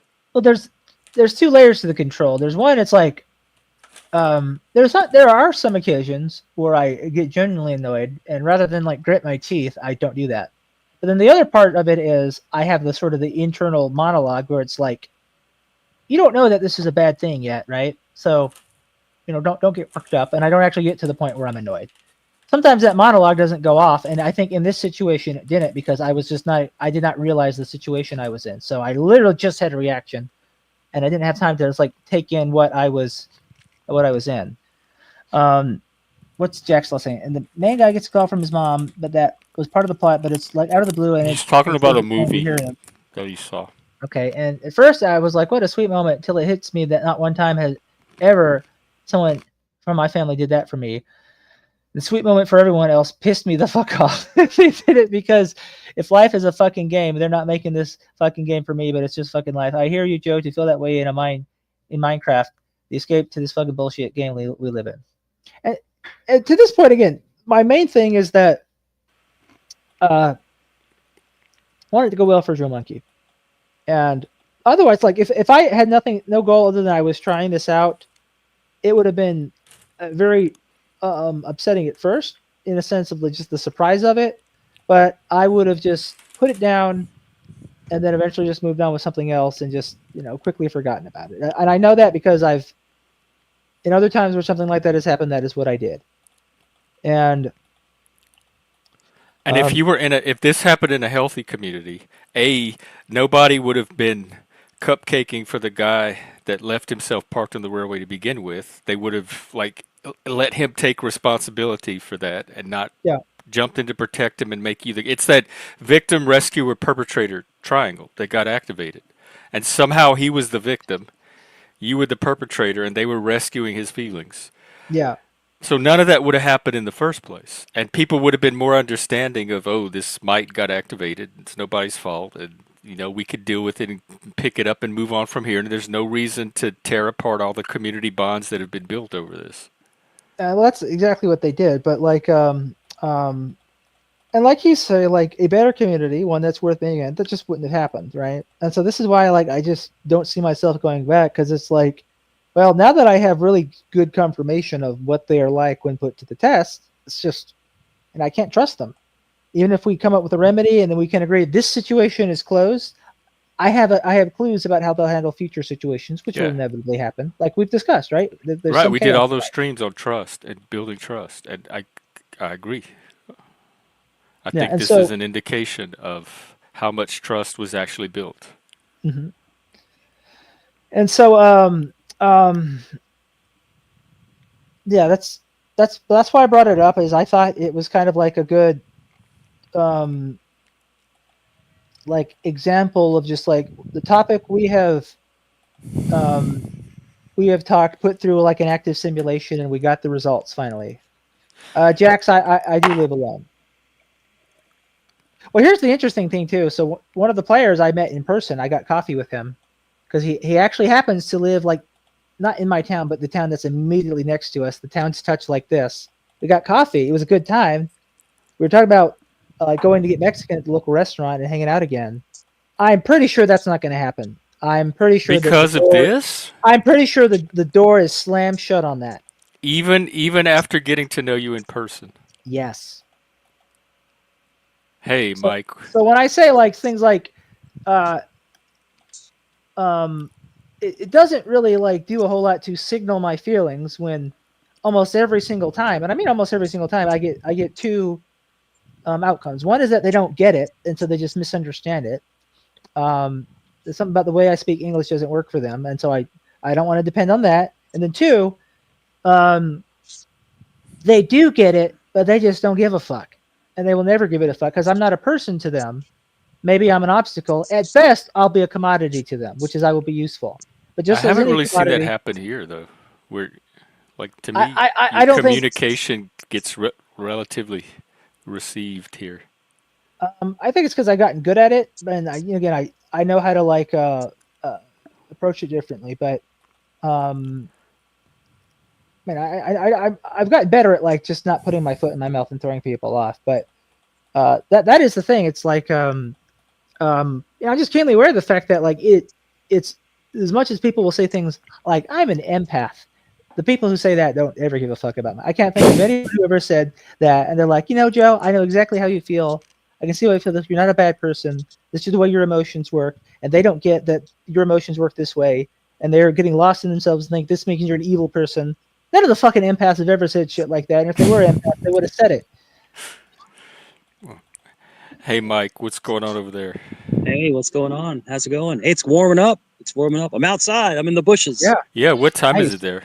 Like 5 o'clock, It's what, almost 6. 5:37. It's like 60 degrees. It's nice. It's nice out. Oh wow, that quickly. It's Yeah, really it's nice. warming up here too. I know, but like I scream outside because I'm homeless. Like so everybody says. Oh yeah, you're living in the bushes. I'm The living in same the bushes. bush every They day, were telling my they were freshly telling my baby, showered like, and everything. No, yeah, they're hey, like, Mike, point your cap at the camera and be like, oh "I'm yeah, never homeless when I'm here," yeah. to the flag. It's just funny. Dude, people are so ridiculous. So Jeff, you're getting popular again. They're What? restreaming me on your channel again. Oh Lord. So Okay. There's yeah, they're look what still Mike don't have said. their own Woo. content.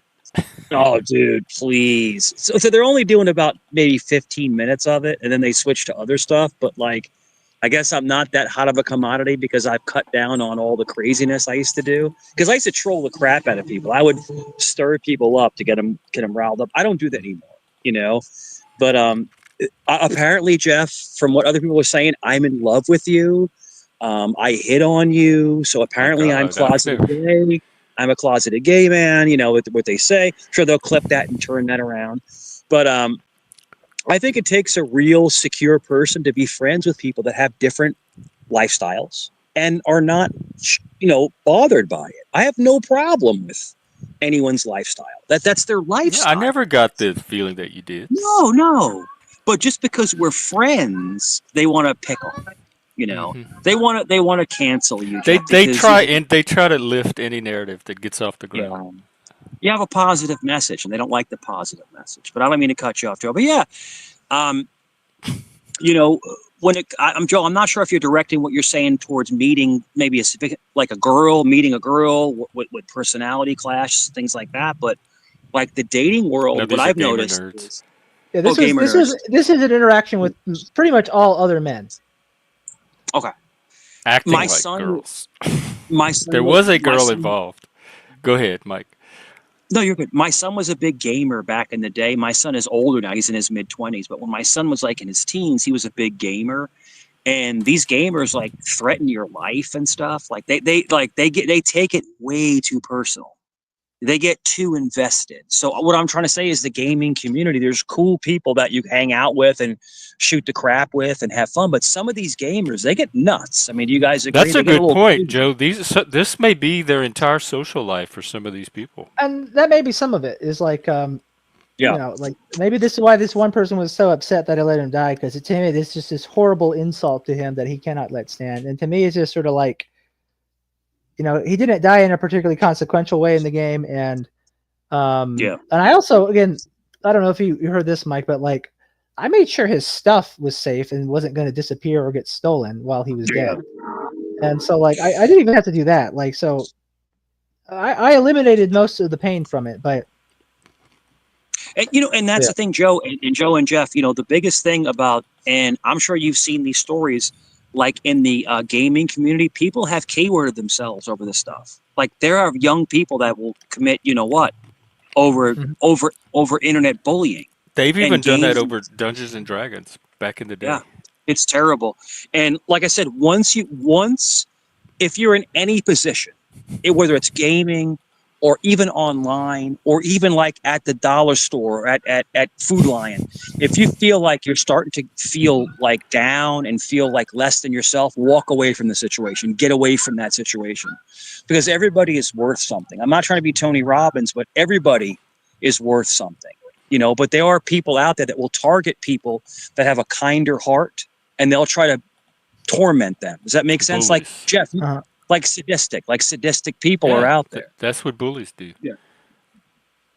Yep. Yeah, there are And those people. one of the reasons why they hate a channel like this is because there's no bullying allowed. It's an open panel. People can say what they want, but if they get out of line, they get removed. And that's a fair and even platform. And if you're That's at all the I'm saying. dollar store feeling depressed, come here. You can always That's come it. here and get Send Jeff some hot Cheetos, you know, hot Cheetos. you know, a banquet turkey dinner. That's his go-to. Oh no, You know? I'm like one level above banquet. I'm not on the banquet level yet. Jeff, I saw Uber Eats commercial, buy one, get one free, McDonald's fries. I thought of you. From like okay, wait, hang on, let me process. Uber Uber Eats brings it Eats. to your house? Yeah, buy one, get one free fries. Yeah. See if they still have it. Do See I if they need have it that in your many area. fries? Oh. Oh, you need that many fries. No doubt about it. But yeah, I go to very few panels and people get mad. It's funny because people will try to bait me to come up to their panel, but I won't do it. I'm not going to go up there just to give someone else attention. I'm just not going to do it. But how are you doing? How's the French crazy game going? Now, you play that weird French game on like a ship. It's good. I'm Like, making a what? lot of progress. Me and Daddy are on the rocks. I've decided he's not the one for me after all. And I opened up some new parts of the game to explore now, so I have a lot more to do. It's I'm like getting is it like close. role? Is it like role Yeah, playing? Is that what it is? it starts out with a murder. There's a guy hanging from a tree, and you have to figure out who did it. But it seems like it's more than just that, because it seems like we pretty much know who did it, but that's not the point of the game. Hey, African. You gotta figure it out. Africa. What's up, man? Hey man, you What's guys going alright? on in Yeah. plastic Africa? That's it. Be a good kipper. Yeah man, got a trim a bit, looking sharp. It's going well. You guys good? Yeah, man. What's happening? Nothing much, man.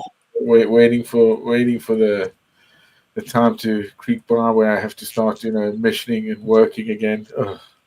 Oh, what are you? I'm doing that too. What are you going to be doing?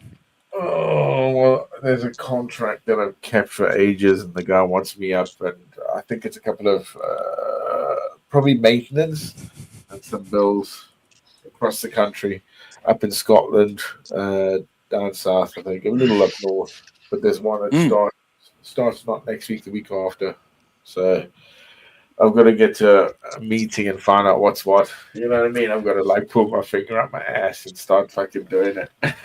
Wow, I was prepared for that. Do you Hey. do you have to go in these are jobs you have to go in person and do? Yeah, Like, absolutely. Yeah, hands on, man. 100%, man. Hands on, bro. Yeah. These are physical jobs, bro. These have to do with like welding and trigonometry in some respect. Yeah, we're fabricating to assembly. Depends on what the client wants, and I go in and I have build. Make sure that there's a high standard that comes out at the end. You know what I mean? Mhm. That's why we get hired, because That's why you. we don't That's what we you're don't big fuck for. around. Yeah, you know what I mean. They know. Yeah, it took me. I've had this contract for like 4 years now, and it took me like 3 months of goddamn like 12-hour days for 3 months, minus Saturday, Sunday. But it was so difficult. Dang, Jeez. is this government contracts? Nah, these are private, man. Oh. That's why I don't need much on site, depending on what I've got to use in terms of lifting equipment. And you do it by yourself, or you have a team? I have a team. I either have to go there and make sure the team, I don't know, train them, or they have some sense. You know what I mean? Yeah, At least they got to know how to use some tools. You know what I mean? I do, kind of. So you go in, African, you go in and set the schematics, you set the schematics, set everything up, and you kind of oversee everybody doing everything, like a foreman. I mean, yeah, like a four. Yeah, you would say that. Yeah. But also hands on. I'm really hands on. Yeah. They can see, you know what I mean? I make sure that my men work, I work. You know what I mean? I don't take the piss. No doubt. Yeah, you know what I mean. There's a standard. The best way to teach anybody any kind of labor involved job, the best way to teach anybody is to show them how to do it firsthand. Show them also, actually how to do it. Yeah. Well, the thing is there's always a degree of repetitiveness, but in some ways. But the main thing is most people, have to know that if they've never done the job, they're not going to do it perfect the first time. They're going to learn it. The second time, they might be better. So there's a recall that we understand that by the 9th time, it should be.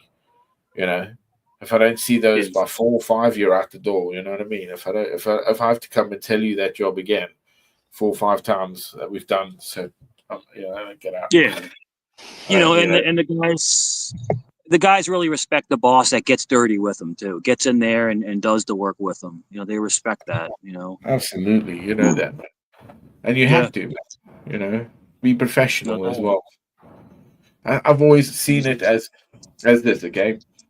That I'm at the bottom of the pyramid and I look up to the top. The top pyramid is corporate and I'm at the bottom and I can look up to corporate and we meet in the middle, eye to eye, to know where the standards and what they need. So if anything goes wrong, okay, if there's problems and trouble, I have to go back to the engineers. Because remember, the engineers will create things and we get it to fabrication or building. And then it comes to us and we got to put it together. Some of this stuff is quite weird. And but corporate will come in and go, like, is there a problem? And I've got to go like, well, no, there isn't. So I've got to go back to these guys to sort it out and make sure that we don't get overbilled or fuck up. You know what I mean? Yeah, no doubt. And corporate like that, I think. The worst thing that I find with business is like HR, personally. You know what I mean? And people that come in and go, is this being done? Is this right? Do you have the right paperwork? I've had some people like rock up and go like, because one thing was filed wrong. This guy comes and we all working and he's like, stop. And I was like, I carried on. I was like, I don't give a fuck. I know what I'm doing. Even as a contractor, you have to go through all that. Yeah, 100%. Yeah. 100%. But it was all it was a typo. Yeah, that's all it was. And he was right to stop us, but he didn't have to scream at us and go like, you're not insured for this fucking one. We're like, man, I am insured. And privately, you fuck off. Yeah, but you're not insured under us. And they stopped our job for like 4 hours. 4 hours. I was like, get the fuck, bro. Yeah, Jeff, 4 hours over is here. a lot of money, man. Because if they go over, I've said this, Yeah. if they go over, if I go over, so I want to make sure that you have that lot of time. If we go over, I'd say 2 hours, I'm going to charge you for a whole new day. I don't care. A whole new day, for all my men. That's like, another like grand or two coming out of your fucking package for like 22 hours. If I got it wrong, I will stay there myself and I'll fix it. All right. But if it's under your watch, I'll be like, yeah, I'll give you about 2 hours, 15 minutes. But if I'll be like, yeah, I've charged you another day. I'll go up to the guy, the boss that's on the site and say, okay, well, this is another day. You understand? And like, what are you talking about? It's not done. I'm like, no, it's done. You fucked up. You made the problem. I'm rectifying that problem because you guys didn't sort this and this and this out via the contract. It needs to be at these standards. Like some of these floors have to be extremely flat. Yeah, you know what I mean. They have to be. Some of them. Well, they Why all would they have want to all be. the floors flat? Well, no, so that all of them. Okay, all of them have to be flat. Basically, they have to be level by a good degree for the stuff that goes on top of it. Okay, if it's off as it gets higher, things can go wrong just by a little degree. And sometimes we have to go in there and go like, this is too wrong. We've got to redo this. Either you get your guys in or we'll get it in and we'll charge you for it. So that's happened. And that's like 10 grand, bro. Then and there, bang, done. Wow. Easy. Yeah. Some of these things are like £500,000. We nailed it from 3 months. We got it down like the good ones from 3 months to about 1.5 months. Like from where I started to where the team got to actually know how this goes back. So we made it, always work the better one is work smarter than work harder, Yeah. So over here. I'm to it. Yeah, over here in the States, we have what's called OSHA. I don't think you have OSHA, African, where you're at. OSHA, basically, you have to have the right helmets, the right sunglasses, the right harnesses. I mean, and if you don't have those right, if it's anything off of what they say has to be done within the contract, they will shut the site down for days. No one's working for days if you have the wrong harness or the wrong helmet. It's crazy when you're in construction and refabrication. Yeah, everything has to be exact. Insurance. Yeah, that's insurance. Yeah, That's what. it's at the federal level. It has to be safety standards. Government regulation. A guy actually, I didn't know him personally. My brother-in-law was working with a guy who got injured at a job site and lost his calf. His calf was ripped off from an accident, and the guy got a $500,000. What was his cow doing at the job site? His calf, the back of his leg, ripped off. I guess a pulley ripped the back of his calf off. But the guy did get a $500,000 settlement now. But the guy can't walk; he has to hobble the rest of his life. But thankfully, they had all of the insurances and all the OSHA rules in line where the company didn't get penalized. The insurance took care of it. The insurance took care of the claim. I'm with you 100%. I do believe in that. But to me, okay, we've got these rules as well. They're health and safety executive laws. That way you're on, they make sense. And of course, I adhere to this. But some of the time where I go, because they're private sites, you understand, they are not. Yeah, no doubt. Yeah, and they're big projects that are private. They might be funded technically by government, but they're private. You know what I mean? And in that, I make sure we all have the right kit. But if you're working there like 6 weeks, okay, you're going to know what you're doing by that time, and you're going to keep the right things together. But half the time, you're not wearing them all. I mean, I've seen some stupid things, bro. That waste time. It's like, oh god, no fucking hell, what the hell is he doing? This is the way we taught. It's like, oh fuck off. No one's looking at you. Just do it like this. Done. Finish. No doubt. Yeah, and you just make sure you know what you're doing. Don't fucking just fuck around here. If you can't handle it, get the fuck out. Because no doubt. Yeah, no doubt. Hopefully, any man or woman that gets hurt on the job, hopefully they get taken care of. That's what insurance is for. These workmen and workwomen, they really can get injure, they can pass away. Like Mhm. we were, my brother-in-law does elevators. He does elevator installation, and they're putting elevators like in apartment buildings and stuff. And you can lose your life doing that stuff. You know, it's no Dude, joke. I've been to massive sites, man. I think it was Yeah. as an engineer that came and did a test on a UPS, a universal power supply, connected to a server. So it's if the electricity trips, this thing kicks in automatically. It's like a Yeah, big no bank doubt. of batteries, and Yeah. the engineer that basically serviced it before him rewired it wrong, and all this guy did, like he was like 36 years, in his job, and he didn't do his checks before he touched it, and he died. Done, finished, just like that. Yeah. Just because he didn't do his basic check. All it was is basic. He got lazy. And the guy who signed off on the insurance, so he said, yeah, it's checked off, it's fine. Didn't do his job after the engineer. When it gets, signed off. You always have two engineers that come in, one that does the job, second one who looks at the job and tests the job and goes, yeah, that's fine, yeah. Because you're talking a lot of electricity in some of these sites. Yeah, no doubt. Yeah, Yeah. rewiring boxes. That And current like, is no joke. it's mad, man. Some of it, oof, Yeah. you go in there and you fucking your head like me because of course I wear a lot of. I tie it all the way. Everything is tight. I don't have Yeah, no anything doubt. dangling now because of all the tools we use and things that can pull you in, man. Some of that talk, it should rip your arm straight off. Mhm. Rip my jaw. Hey off guys, I'll be back. I gotta finish dinner. I'll be back, guys. I'll be back. I gotta Oh, finish okay. dinner. What you making? All right.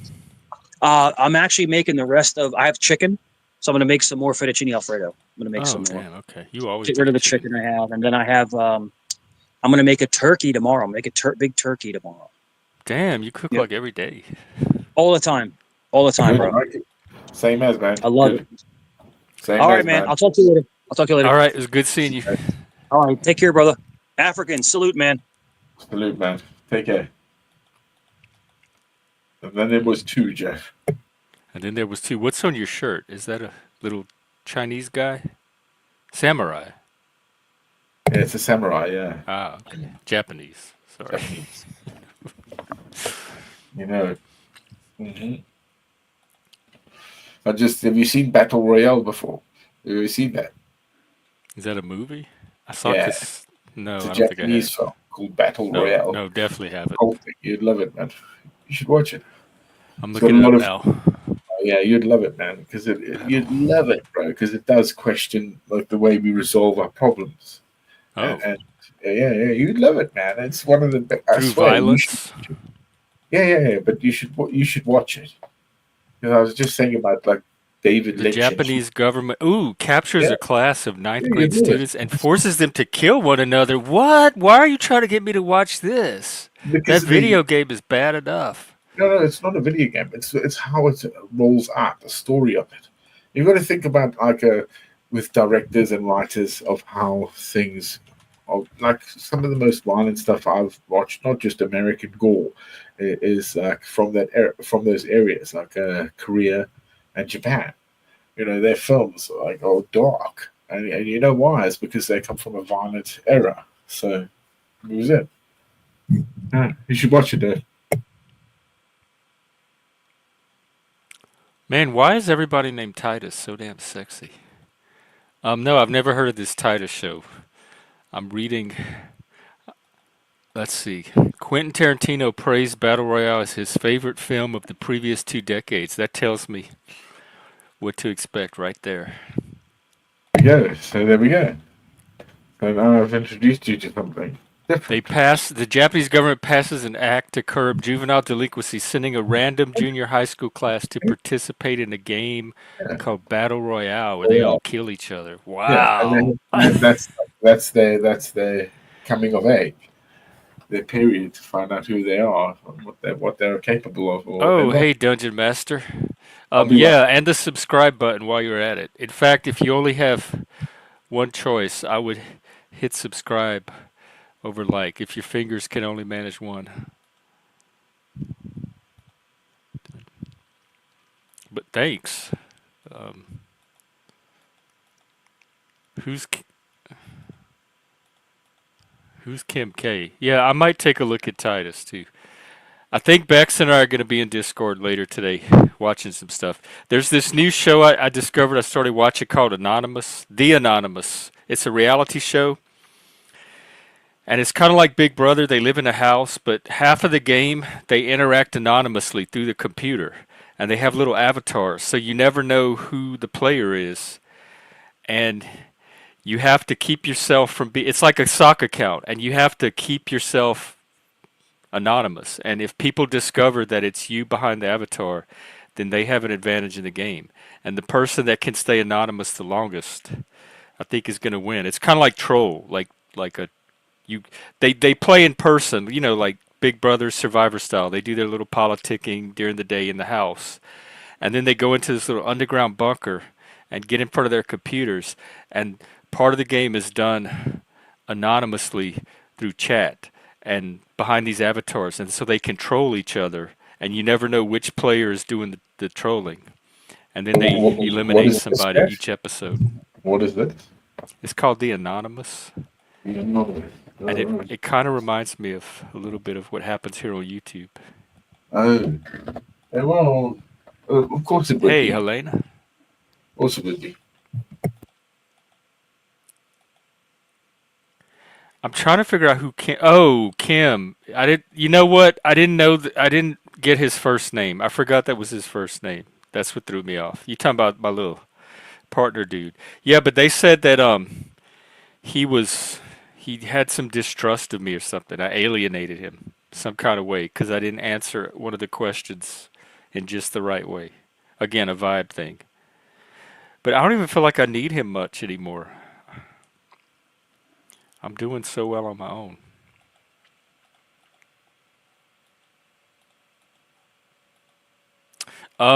Kinda, sorta. We're making reference to it. You know what though, not loss? You know what's happening in real life? I'm imagining little glowing green lines around everything. Like when I'm in a room, like if I walk into the kitchen, in my mind I'm like, okay, what can what's glowing green that I could touch? And when I What? close my eyes in my imagination, it's adding little green lines on things now. It's how you play a video game and then when you turn it off, some of the game bleeds over into real life and you still kind of see the images. It's like video game Yeah, but psychosis. how much of the video game are you playing, man? What am I Uh, up to now? Like 10 hours maybe? yeah, but I no, don't know. man. I do an hour or two a day. Yeah, that's nothing, man. You I didn't start think it playing. was either. Yeah, it's But I'm nothing. going from 0 to this. Like I don't play video Yeah, games at all. yeah, I can understand that. Yeah. I do. I was thinking about him. And not lies, I was having a dream and the people in my dream were talking in dialogue form like in the game. I was like, okay, what do I need to say to them next to unlock the next options of Well, dialogue? I would say you're thinking about the game a lot though as well. So it's stuck It's in my there. brain. It's Yeah, doing it all on its it's own. rather than you playing it, you're thinking over it and then you're seeing that going over. The Yeah, brain is an incredible machine. my brain is picking up all of that Yeah, as I yeah, yeah. play. And you giving that reference of, you know. Oh yeah, I'll see you in a bit. Yeah, Jeff. Yeah, Jeff. Oh, okay. Yeah, cool. Yeah, I'm just gonna bother some other people that just came out of some chat That that I sounds was. fun. I might wrap up here, and I'll be out tomorrow, and I All might do right. another episode of the game later. Oh, you be safe, okay? You too. Thank you. Take care, sir, and good luck on the new work. Is it expanding? Is expanding, and you know what it's helping me do, not less. Video games are the language of what for me is the future. It's the language of this present generation, and because I was raised on rock and roll and punk and all that stuff, and those fucked up Gen X movies and books. I'm like one of the last generations that read. We were the last generation to read and play outside. So I was raised on all of that. I don't know the video game experience very well, like Minecraft and all. And there's a whole like psychology, like mental. It's almost like a cognitive orientation, and this video game is helping me get a little window into that. So now I kind of know how people that play video games. It's like theory of mind. I'm acquiring a little bit of a video game theory of mind, and it's helping me that way. And I'm also starting to see, like, I complain about social media and people getting radicalized on social media. Actually, I don't complain about it that often. A lot of other people do. But I think video games are much, much worse when it comes to that, because this video game so far has tried to radicalize me into communism, fascism, racism, and methamphetamines. So I wonder how many of these zombies I see walking around the street started by playing these messed up games. I'll give you that it's not an average video game, and I'm still confused why the gay is not in his apartment, because it told me after 9 o'clock that he would be back in his apartment, and it's 10 o'clock and he's not there. So I'm confused about that too. But actually, I'm not, because you can never rely. Gay people are just not reliable. It makes perfect game sense that they would tell me that I could count on the gay being there at that time and that he would not be there. But it's probably me just being confused about something. So, yeah, between the TV watching that we're going to be doing later today and that game, I'll be out at some point doing something. So I hope you have a great rest of your Sunday. It said Wednesday, really? I didn't catch that part. I thought I had to come back that day, later that night of the day that I was in. So I have to wait a whole nother day. I'm gonna have the mystery solved by then. I'm not gonna need him for anything. He might as well stay with his friend. I wonder what we're gonna have to talk about. If I find it, well, actually, he can have Titus now. I'm done with Titus. I got what I needed from Titus, which is fantasy material. That's about all he turned out to be good for. Anyway, have a good rest of y'all Sunday. I'll be out tomorrow at the usual time. No! Oh, a guide to the thought cabinet? That might help, because I don't know how to unlock the new slots, and I don't know how to forget the current slots so I could replace it with something else. But if I learn how to unlock the new slots, I won't have to replace slots. I can just keep adding thought programmings, algorithm, whatever those things are. Little thought schemas. Okay. Take care, everybody. I'm going to go get my day started and finished. Let's see, you need to have a level. How much damn experience do I need? I haven't been able to unlock a single slot yet. I feel like I'm almost done with the game.